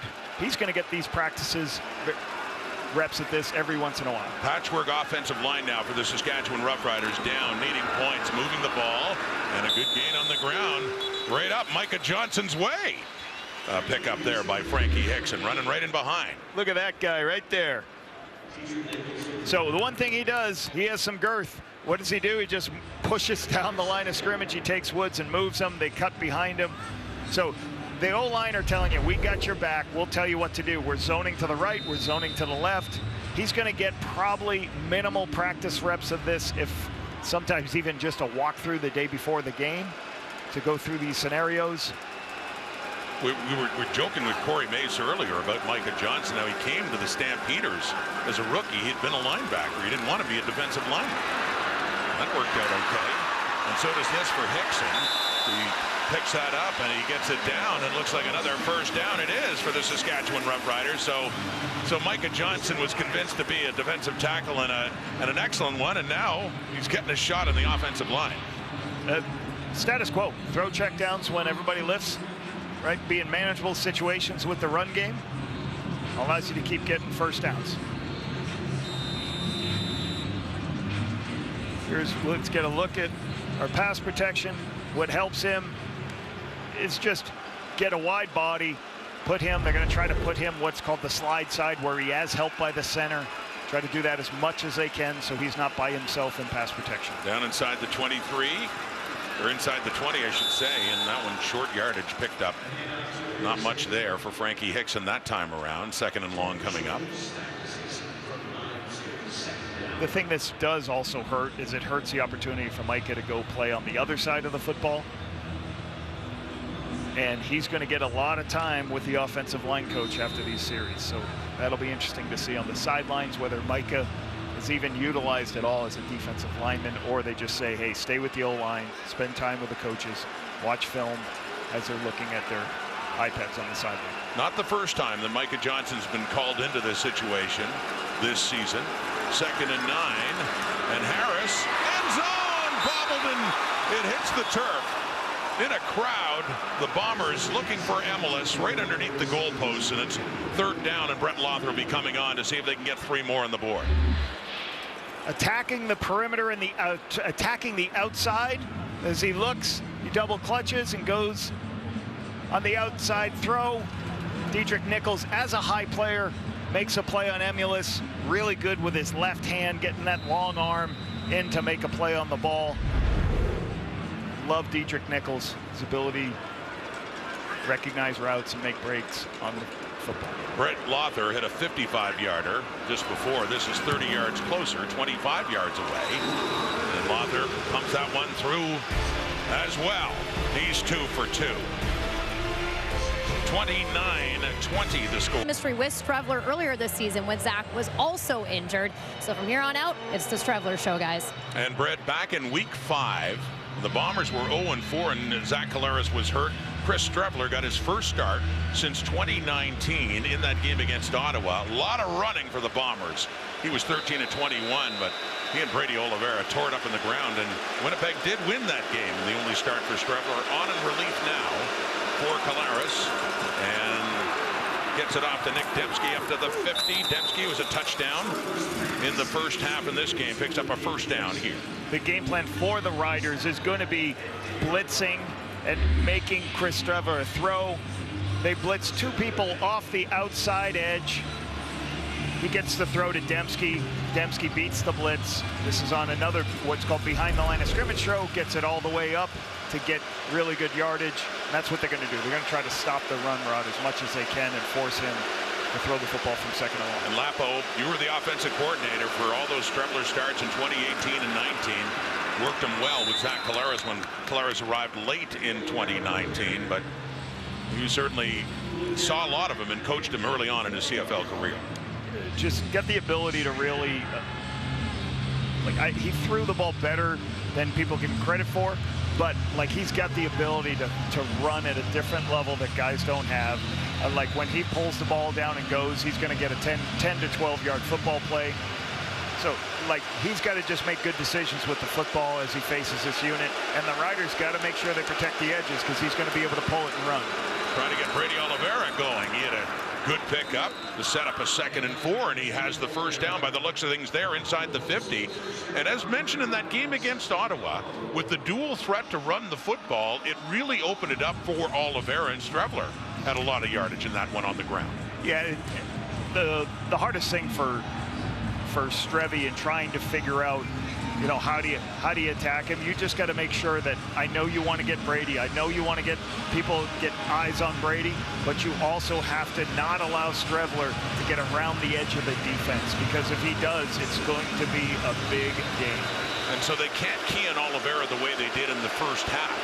They're seeing some early signs of that with the presence of Strevler and a couple of carries there by number 20.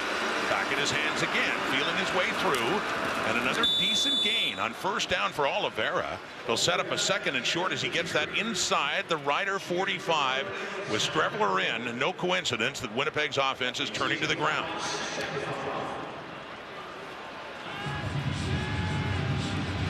Yeah, with 92 now, with Micah on the sidelines as a full-time offensive player, you're not going to get him in. Caleb Sanders and Miles Brown are going to have to respond and be the big players on the inside to stop these counter runs and all these runs that the Bombers are doing. So they spot it at the 45, so it's a 2nd and 5. Strevler in at quarterback with the injured Zach Collaros for Winnipeg with a 9-point lead. Faking the handoff, and Strevler will run. Wants to find the edge, and a good job by Roland Milligan. What a season he's having to come in and prevent Strevler from any chance at all of picking up that first down. This is what I was talking about. They're going to keep everybody inside. They're going to pull people around to let Strevler get out on the perimeter. But watch the speed of Roland Milligan coming off from his high halfback position to make that tackle. Can't say enough about how spectacular his football play has been this season. So that'll bring on Sergio Castillo for his first field goal attempt of the night. Bombers have 4 touchdowns and 1 single off a kickoff. No wind. But this distance, Castillo's been nailed to long kicks, a 52-yard try. That's nothing at all for him as he does tuck that one in. He has 2 60-yarders on the season. That one increases the Winnipeg lead to 12. It's 32-20. Switch uniforms and getting some advice now for the offensive line. Let's go back to Brett. Yeah, this is the second time this season he's had to do that. You remember back in the Edmonton game, he also had to move over to the offensive line due to injuries. Talked to him after that game about it and asked him, when's the last time you did that? He said, I don't even remember. Now he's doing it twice in one season. But we're seeing a lot of success from Micah on the defensive side of the ball. You guys mentioned the sack leader in this league. He lined up to Corey Mace next to him in his very first CFL game, and now he's his coach. And Corey Mace told us pressure is disruption. Sacks will come after that if you disrupt, and that's why you see success from Micah Johnson, because he's a disruptor out there. And now trying to prevent the disruption, Brett. And that's completed. Riders with the football, and Micah Johnson in on the offensive line. That's Samuel Emilus, and that pickup on first down. So why people have this question, like, well, why don't you have a 7th player? This is what coaches are always dealing with as a head coach or a special like teams a second coordinator. offensive lineman. Yeah, why don't you carry 7 offensive linemen? Because you can have another special teams player. Right. And the odds that this happen, they don't happen often, and you don't want to play 16 out of 18 or 18 out of 18 games and have a player who's on the roster doesn't step on the field. That's why you go with 6 sometimes, keep a better special teams player on the field. 2nd and 8 now. Trevor Harris over the middle. It is almost intercepted, nearly caught by Schaefer Baker, but then it popped out, and Brandon Alexander regretting a missed opportunity to get himself an interception, but nonetheless 3rd down, and the Riders will have to kick it away. We talked about the speed of Evan Holm, and he closes and makes a play on this. This is a post in the middle of the field because there's space there, but Holm's ability to close, his speed, is what gets involved to make the play.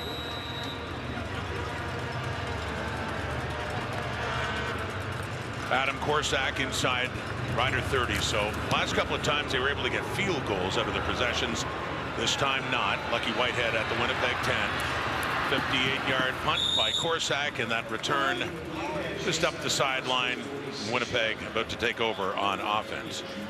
Well, don't miss the return of the global phenomenon critics call thrilling and endlessly captivating. I'm talking about HBO's House of the Dragon. The new season is streaming now, and it is only on Crave. Chris Trebler coming back on here. Labor Day Classic, Mosaic Stadium in Regina. Rod Smith, Paul LaPolice, Britt Dort here as the Bombers looking to pick up a win. They did get one 2 years ago in a close game, just a 2-point win. They lost to the Riders, who dominated this rivalry over the last 15, 20 years.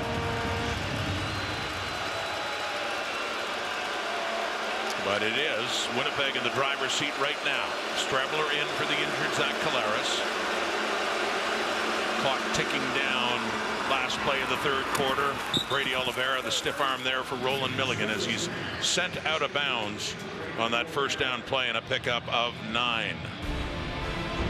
Collaros not able to play in the second half. Chris Strebler in for Winnipeg. And the Riders beleaguered offensive line because of injuries too. In this Labor Day Classic, they head to the 4th with Winnipeg leading by 12. As well as anyone, you got to adjust to injuries in game. Both of these teams have to. Winnipeg at quarterback, Saskatchewan on offensive line. There's going to be an adjustment for both teams. First of all, you start with Winnipeg. There's so much pressure because they think Winnipeg's just going to run the ball every play. They're going to need to have some RPOs, which gives Strebler the opportunity. If they blitz, I can throw the football. And for Saskatchewan, I think it's really important. Them offensively with Micah Johnson in the game, they're going to have to do things where he's not at the point of attack of the runs, Rod, if that makes sense. Like get speed sweeps on the perimeter, get the ball out quickly, and throw the ball to screen passes and everything, because you don't want to rely on Micah. And on this side for Winnipeg, you also don't want to just try to keep handing the ball off, because every time since Trevor's gone in the game, the Riders have been blitzing to stop the run on first down. The 4th quarter begins. Winnipeg with the ball and a 2nd and short coming up here.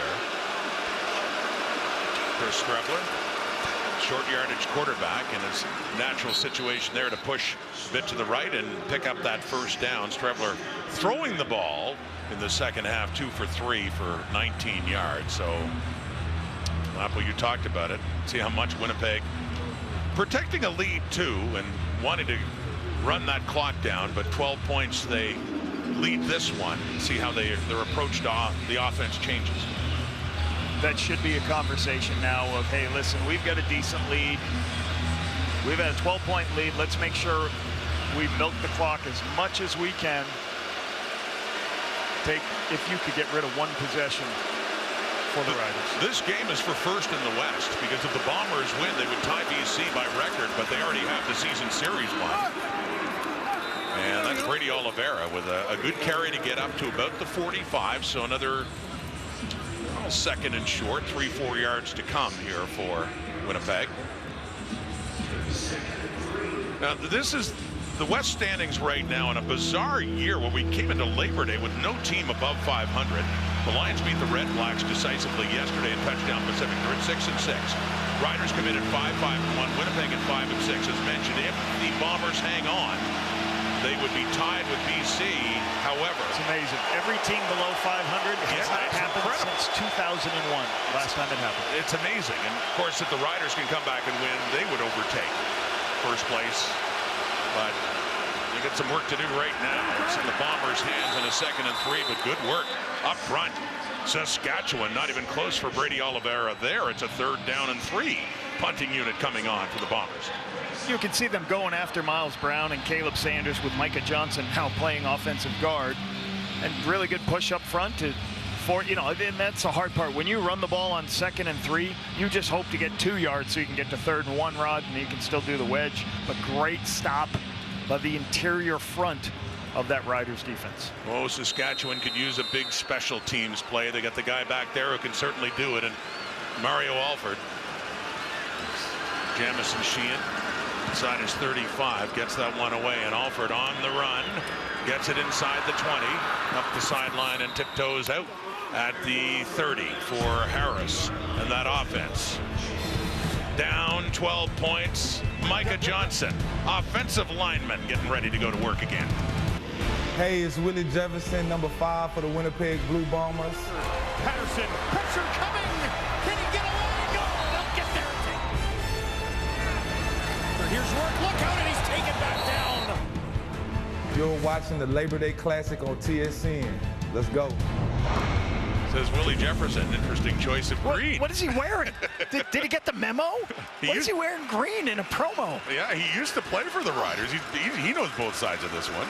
1st and 10, Saskatchewan ball at their 30. Harris throwing. Trevor Harris completing it to Dante Myers.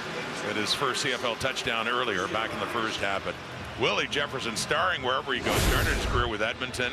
And by the way, he did get credit for a sack earlier in this game, so he's now tied with Micah Johnson, who's probably not going to get another sack in this game because he's playing on offense right now with 6 sacks on the season. Winnipeg's last in sacks this season, which is a big change for what they've done, but they've changed his roles and responsibilities. He no longer has as many one-on-one opportunities, and now he's playing more within a system that has more coverage opportunities. 4-man rush Harris, and he gets away for a moment, and that one goes. And what I mean by that, Rod, is, well, Jordan Younger, defense coordinator for Winnipeg, he wants to commit more players into the coverage. So the quarterback has no place to throw the football. Well, when you commit more players to the rush, that would have given Willie Jefferson more opportunities where nobody can block, where he ends up blocked one-on-one. Now when they rush 3 players, they're going to double Willie Jefferson. It's going to be hard for him to get one-on-one opportunities. That's why some of his numbers are down, but that's why you cannot complete passes against this Winnipeg defense because they have more players covering the pass. 2nd down and 10. The 41. Over the middle. It's caught, hanging on, taking a hit from Reddick Cramdy. That is Myers with a big first down for Saskatchewan. Rod, I got to get my eyes right because you know what I'm watching? I'm watching Micah Johnson this whole game. But there's a double move on Bonds. You attack his outside leverage and then you bounce back in. You hope you get this throw before the safety can make a play. They do get it. All right, and that's what you got to do against this Winnipeg team. You got to attack the corners with double moves and try to run by them whenever you can. But I'll tell you, Micah Johnson, really good job blocking Adam Bighill on the pass protection. The right guard, number 57, Johnson, throwing again as Harris quickly, and that one is down to the 35 as the whistle goes. And that's Keyshawn Johnson, the receiver for Saskatchewan.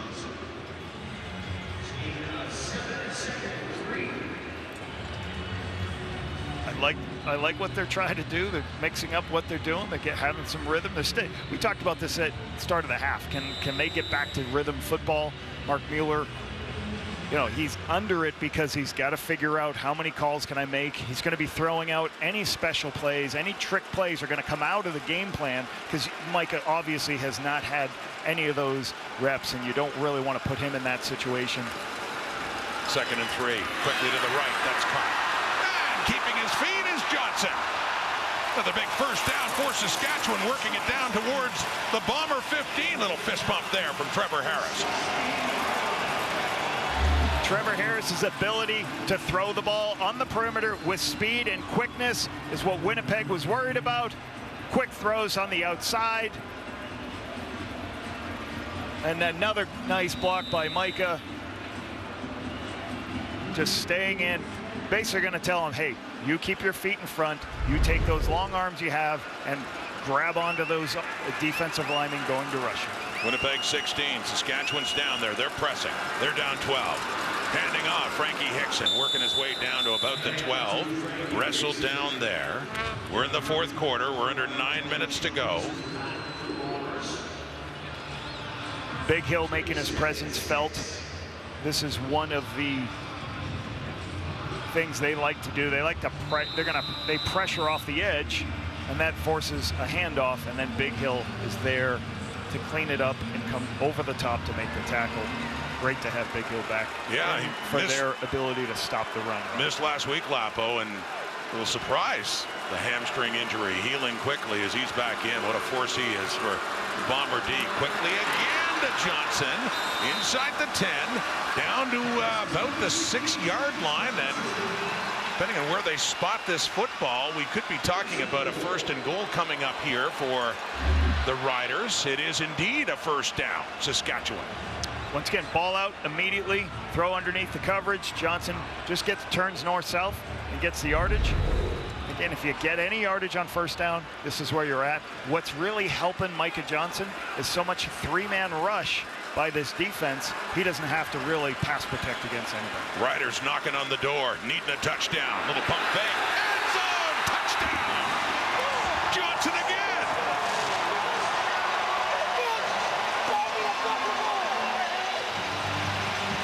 Keyshawn Johnson with the catch that's got the Riders right back into this game.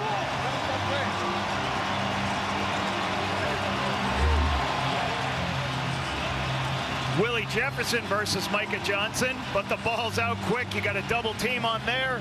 Terrell Bonds, you run a lot of slants at the goal line. So they fake the slant, and then they do the sluggo. Slant and go, Rod, goes to the back of the end zone. Terrell Bonds jumps the inside move. Great location by the quarterback. Great throw and catch. And the 3rd receiving touchdown for Keyshawn Johnson from Trevor Harris. They connected last week in Toronto. This is big, though. It gets them that much closer after an 8-play, 70-yard. Led the Riders by 15. That lead has been cut to 5. Johnny Augustine back for the kick return, along with Lucky Whitehead. That's after an impressive touchdown drive with all the patchwork that they've had to do in offensive line for Saskatchewan, and the touchdown strike. The Keyshawn Johnson from Trevor Harris. It's Whitehead on the return and getting it up across the 13. Keyshawn Johnson, 3 touchdowns now for Saskatchewan this season. This one in the Labor Day Classic to get the Riders within a score. He looks at the quarterback. Some coaches teach players to look in 3-step through the drop. So he jumps that slant, but it's not a slant, it's a slant and go. So he's eyeballing the quarterback. Trevor nods his head, and then he cannot recover. So great game planning by the Riders offense. That's what happens when you look into the backfield as a defensive back. And that has put some life back in the crowd here at Mosaic. Chris Trebler throwing, and it's caught too. To his friend Drew Wolotarski, and a good pass there by Strebler to buy the Bombers some space, moving it out across the 45. Diagonal, and a deep dig. If all the diagonal, both the seam and the diagonal are covered, go to your outside player, Wolotarski. It's man coverage. He doesn't like the deeper throws, so he throws the dig to his former teammate from the University of Minnesota, Drew Wolotarski. Pick up a 17, Wolotarski up to the Winnipeg 49. Bombers can feel some pressure now. Saskatchewan coming back to get it within 5. So handing off to Brady Oliveira. That dual threat to run the football. And it goes to number 20 in a short pickup. It'll be a 2nd and long coming up here for Winnipeg. Miles Brown slants across the guard's face to create basically a 1-yard gain. Forces 2nd and long. We'll see what the Riders want to do against Strebler. Biggest crowd ever at Mosaic. Fired up for another Labor Day Classic. Trying to will the Roughriders to complete the comeback, but emphasis on Saskatchewan's defense now, and a big 2nd and 9 Winnipeg. Chris Strebler at quarterback for the Bombers. Looking off to the right, it's incomplete, and it's picked up. The Riders thinking it's a lateral, and coming in, C.J. Rivas on that play, but it's incomplete, and Winnipeg's going to have to punt. The Riders' plan was to pressure, blitz Strebler. He's going to throw the bubble screen on the outside. He doesn't locate it well enough. When it's not located well enough, this is what happens. So here's the pressure talking about. They say, hey, listen, we're going to make Strebler throw it. We're going to make it throw it quickly. You'll see these 2 players coming. You got to throw these screens. You got to be always deadly accurate on these screens on the outside. And that clearly a forward pass, but Rivas, seeing how close it was, decides to pick it up, just thinking, just maybe. What happens is you always tell your all defense do it anyway, right? They say you do it in practice all the time. You do it all the time, so you make it a habit for that one time that it is a negative behind the line of scrimmage or a lateral. So Trevor Harris and the Riders getting the ball back here to punt of 48 yards, and that is Sean Bain on the return. The Ultra Hole Challenge is back, featuring Wayne Gretzky and Michael Block. Tune in on TSN Plus, live after the President's Cup. Back here at Mosaic, momentum clearly swinging the way of the home side. In the 3rd quarter, Riders were down. They picked up a couple of field goals. Winnipeg answered back with a field goal, but a Saskatchewan touchdown drive. The last time they had the ball here in the 4th quarter, and Trevor Harris and Keyshawn Johnson. Corey Mace, wonder how he feels about the atmosphere and the energy in his first Labor Day Classic here in Saskatchewan in his first year as head coach of the Riders. Trevor Harris from the Saskatchewan 24, out of shotgun, throwing. Oh, nearly caught. It was there for Bain, but he can't hang on. 2nd down coming up. Brandon Alexander was coming off his high hash area. Maybe Sean Bain felt that or saw that. See Micah Johnson doing his job in the screen, but right there it's a little bit high behind him. Difficult catch to make. We'll put them in that 2nd and long situation. Under 5 minutes to go in the 4th quarter. And of all of these Labor Day Classics, 6 decades worth, more than half of them, 55%, have been within a score in the final 3 minutes. Will it be that story again? We're about 4.5 minutes to go. 32-27. It's caught. First down. Kean Schaefer-Baker up across the Saskatchewan 35.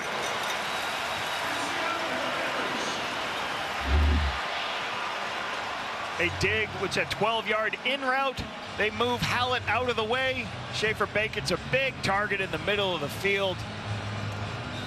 Great timing and throw by Trevor to convert that 2nd and long.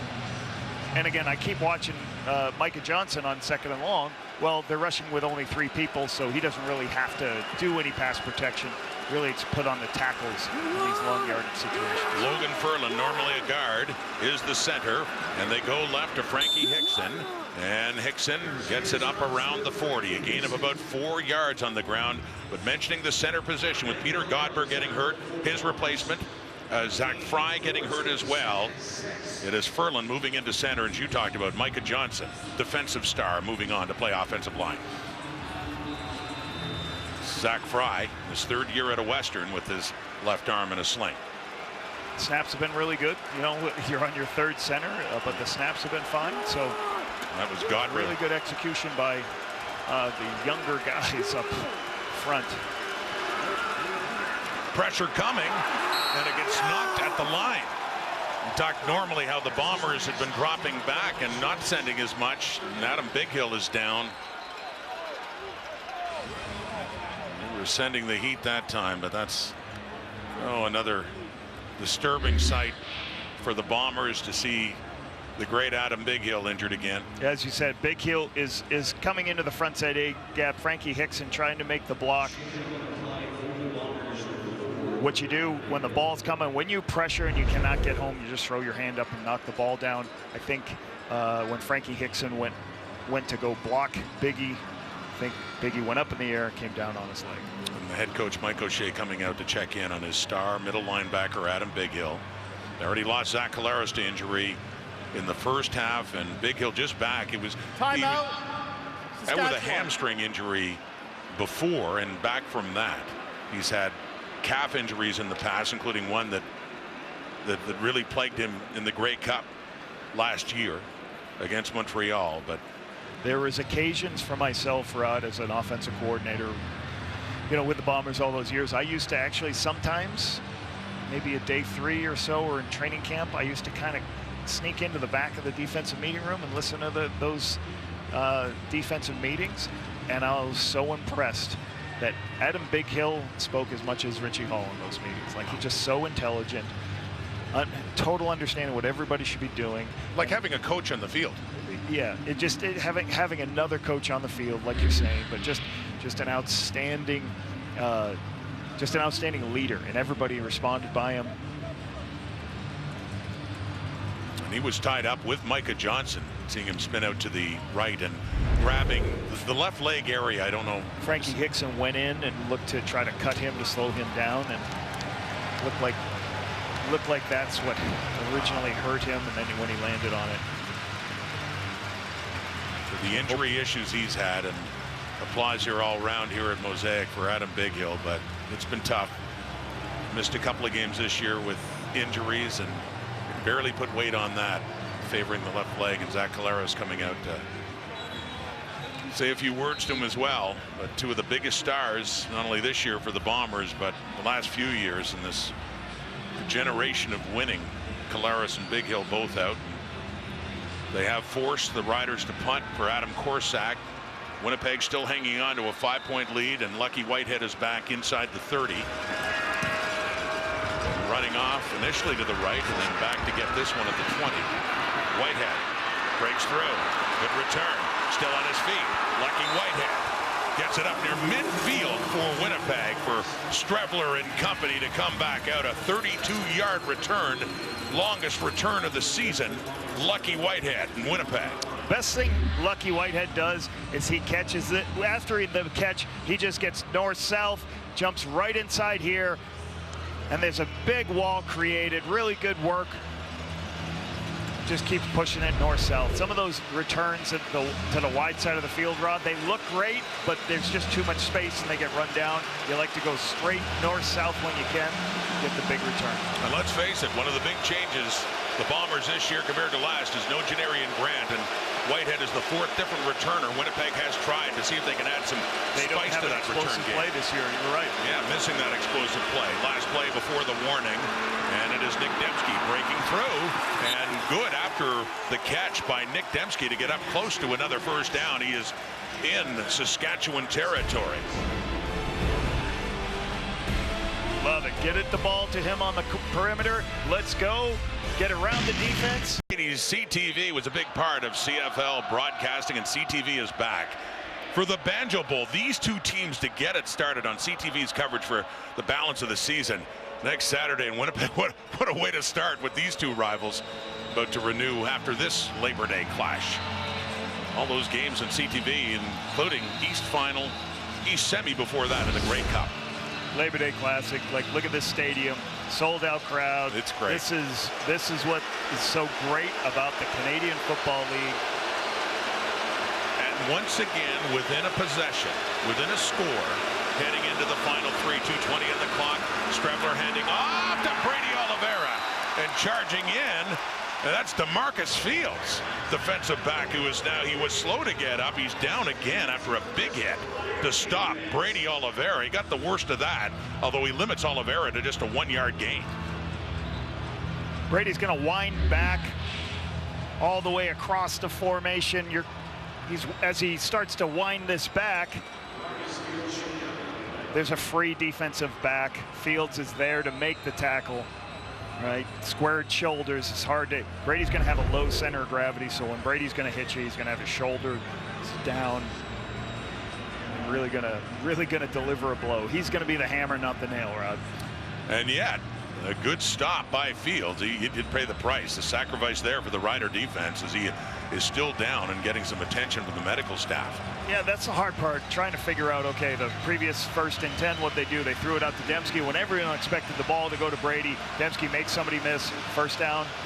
Now you're still trying to establish a run, but this is what creates problems when you can't get any yardage. Now Strebler's sitting at a 2nd and 9. Whether they pressure him or not, we will see. That's what they did last 2nd and long. There was a pressure to Strebler. What are they going to do this time? At stake this Labor Day weekend, first place in the West. The winner tonight takes over the top spot. Strebler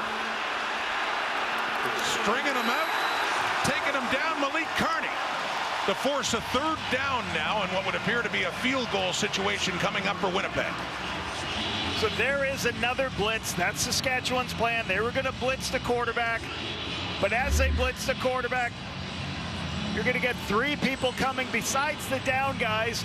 Well, Winnipeg's running a quarterback draw, so they're going to have everybody blocked. They just missed the block on the perimeter, and then Carney gets off.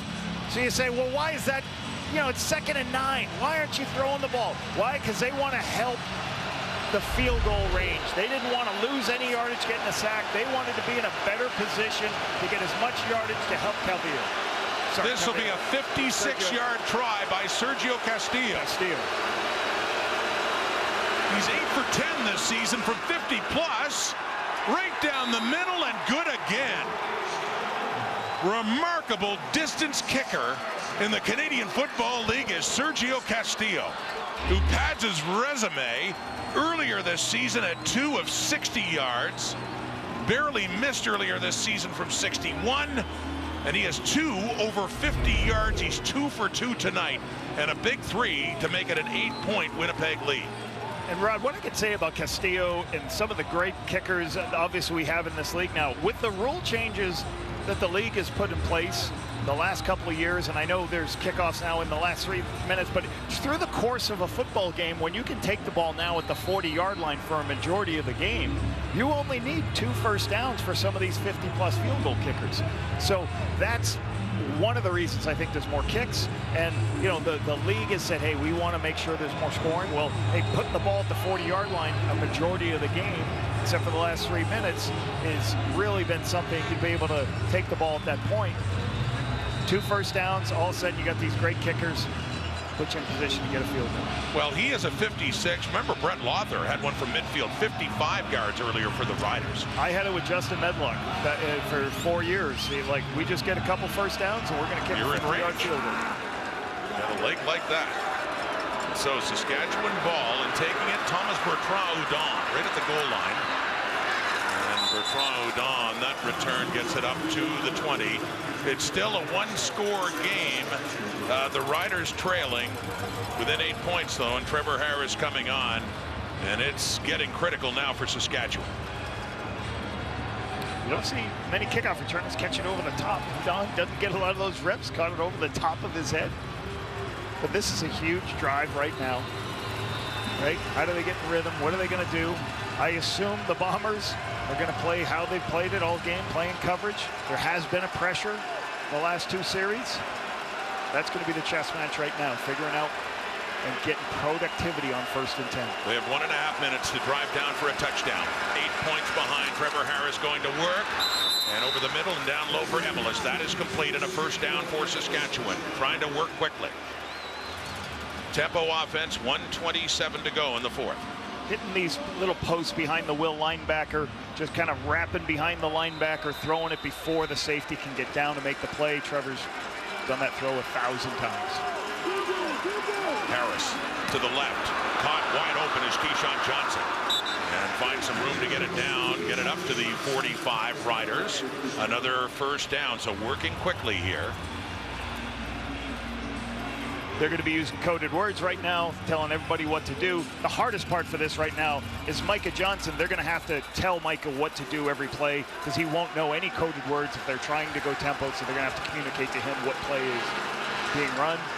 Harris bobbled it for a moment, and he throws it off and out of bounds at the Bomber bench. This Rider team defeated Winnipeg the last time they met, 19-9, right here at Mosaic, July the 19th. Saskatchewan improved to 5-1. The Riders have not won since. 4 losses and a tie. For that man, Corey Mason saw the great start in his 1st season, settling back to 500. Yeah, I think what's great too is he's lost his quarterback for a number of those wins they had, and they found other ways to win defensively.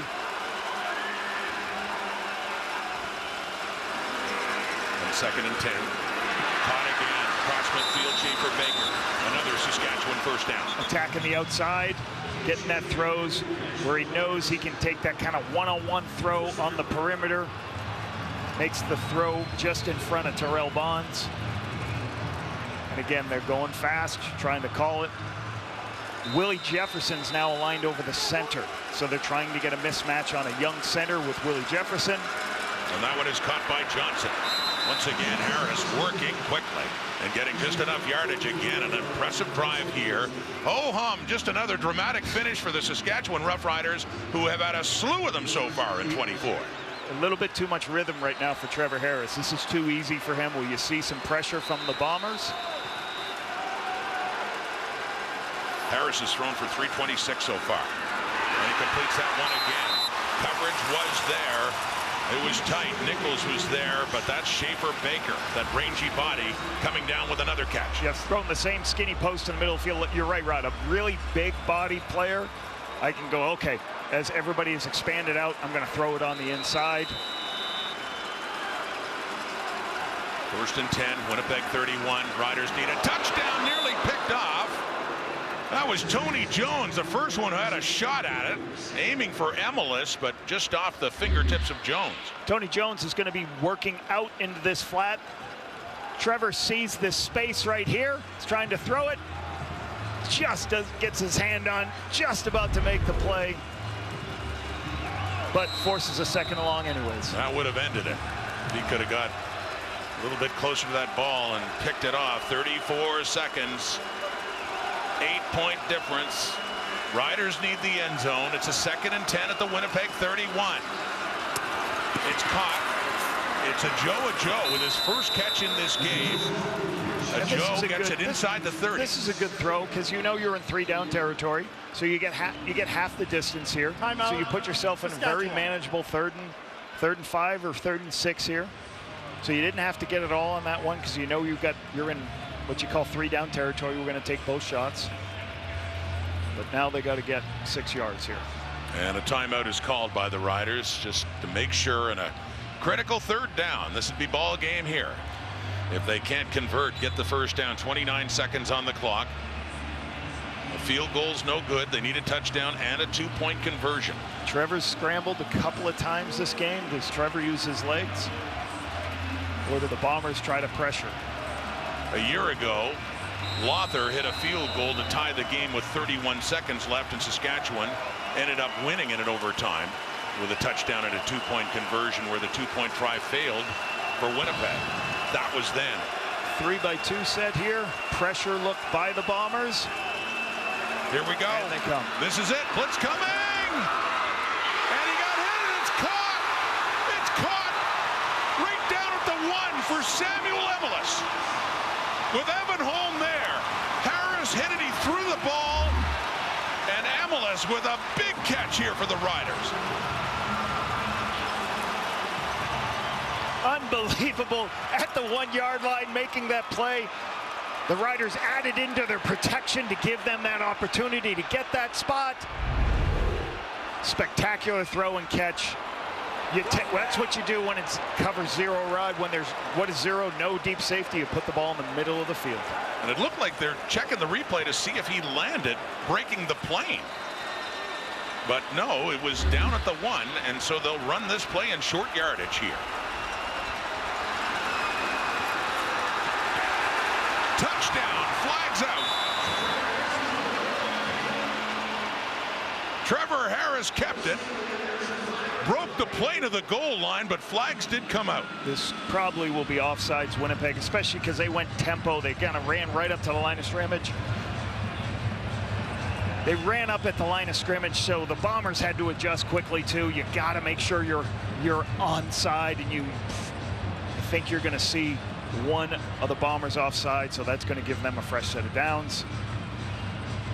The ball can't go any farther than the 1, but they will get their opportunity. Lapo, this is the 59th Labor Day Classic between these two teams in Regina. There was one in Winnipeg, so technically the 60th Labor Day Classic game.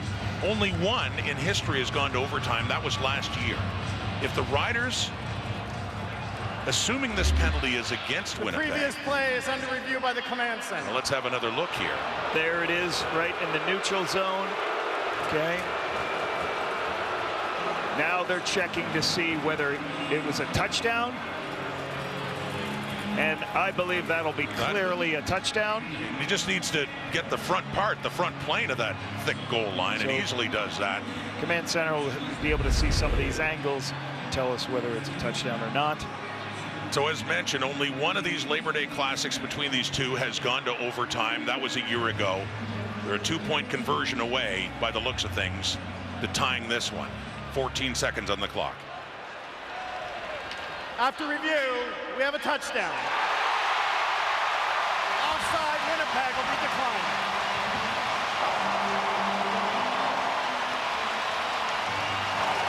Yeah. Well, as loud as that was, imagine the uproar if they can get it into the end zone again. Trevor Harris needs the quiet, though, now. Needs them to calm down, and a critical 2-point conversion try with 14 seconds to go in the 4th quarter.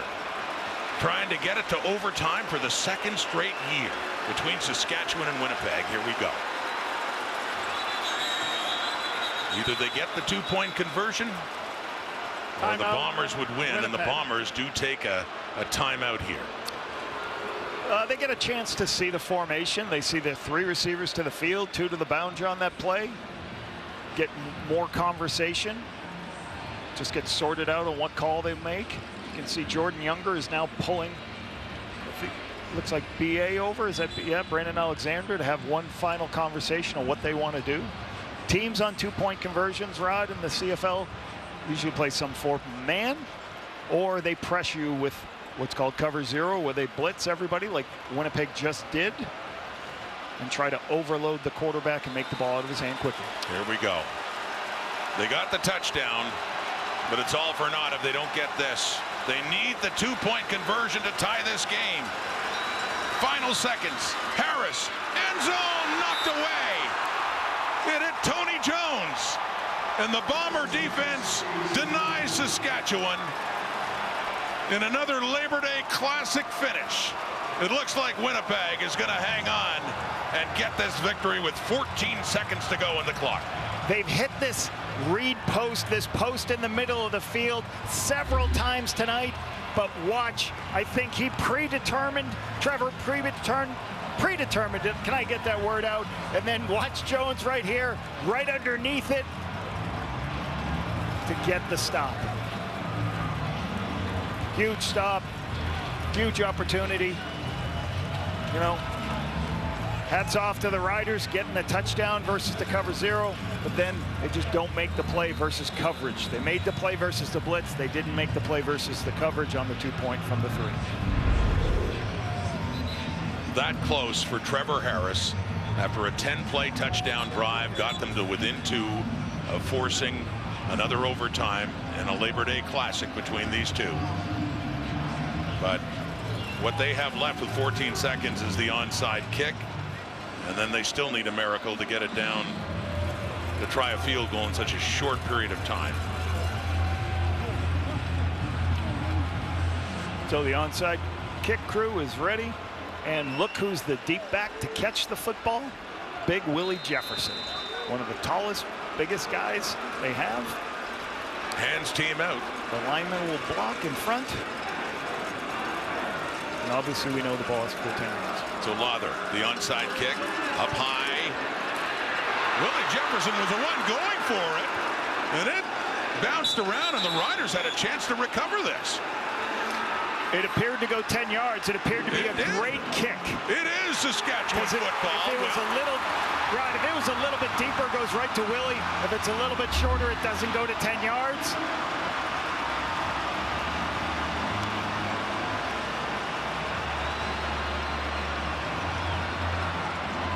Really good penetration. And what I mean by penetration, you got guys running through, going to make a play. There's Milligan right there, the player of the year so far in the CFL, right? You got to block him so Willie can go get the play. Another brilliant special teams play by Roland Milligan, arguably the defensive player in the year so far. One of them anyway. And so Saskatchewan, well, I say wait a second. Let's wait 12 seconds. There's still a little bit of time, and they got to get in field goal range. 3-man rush. Intercepted, and that'll do it. Evan Holm, but a flag is out. A flag is out after the pick by Evan Holm, and Trevor Harris is pointing that it's against Winnipeg. How big a flag would this be?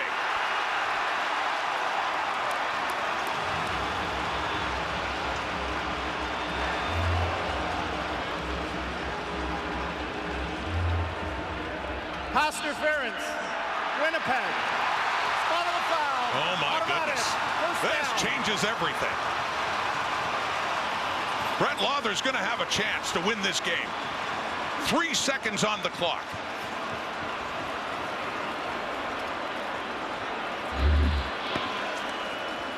This, I believe, is what the collision is. Downfield, saying that's who they were throwing to. Bang, there's the collision. Didn't get an opportunity to make a play for the football. 2 weeks ago, Brett Lawther had his worst game in his CFL career.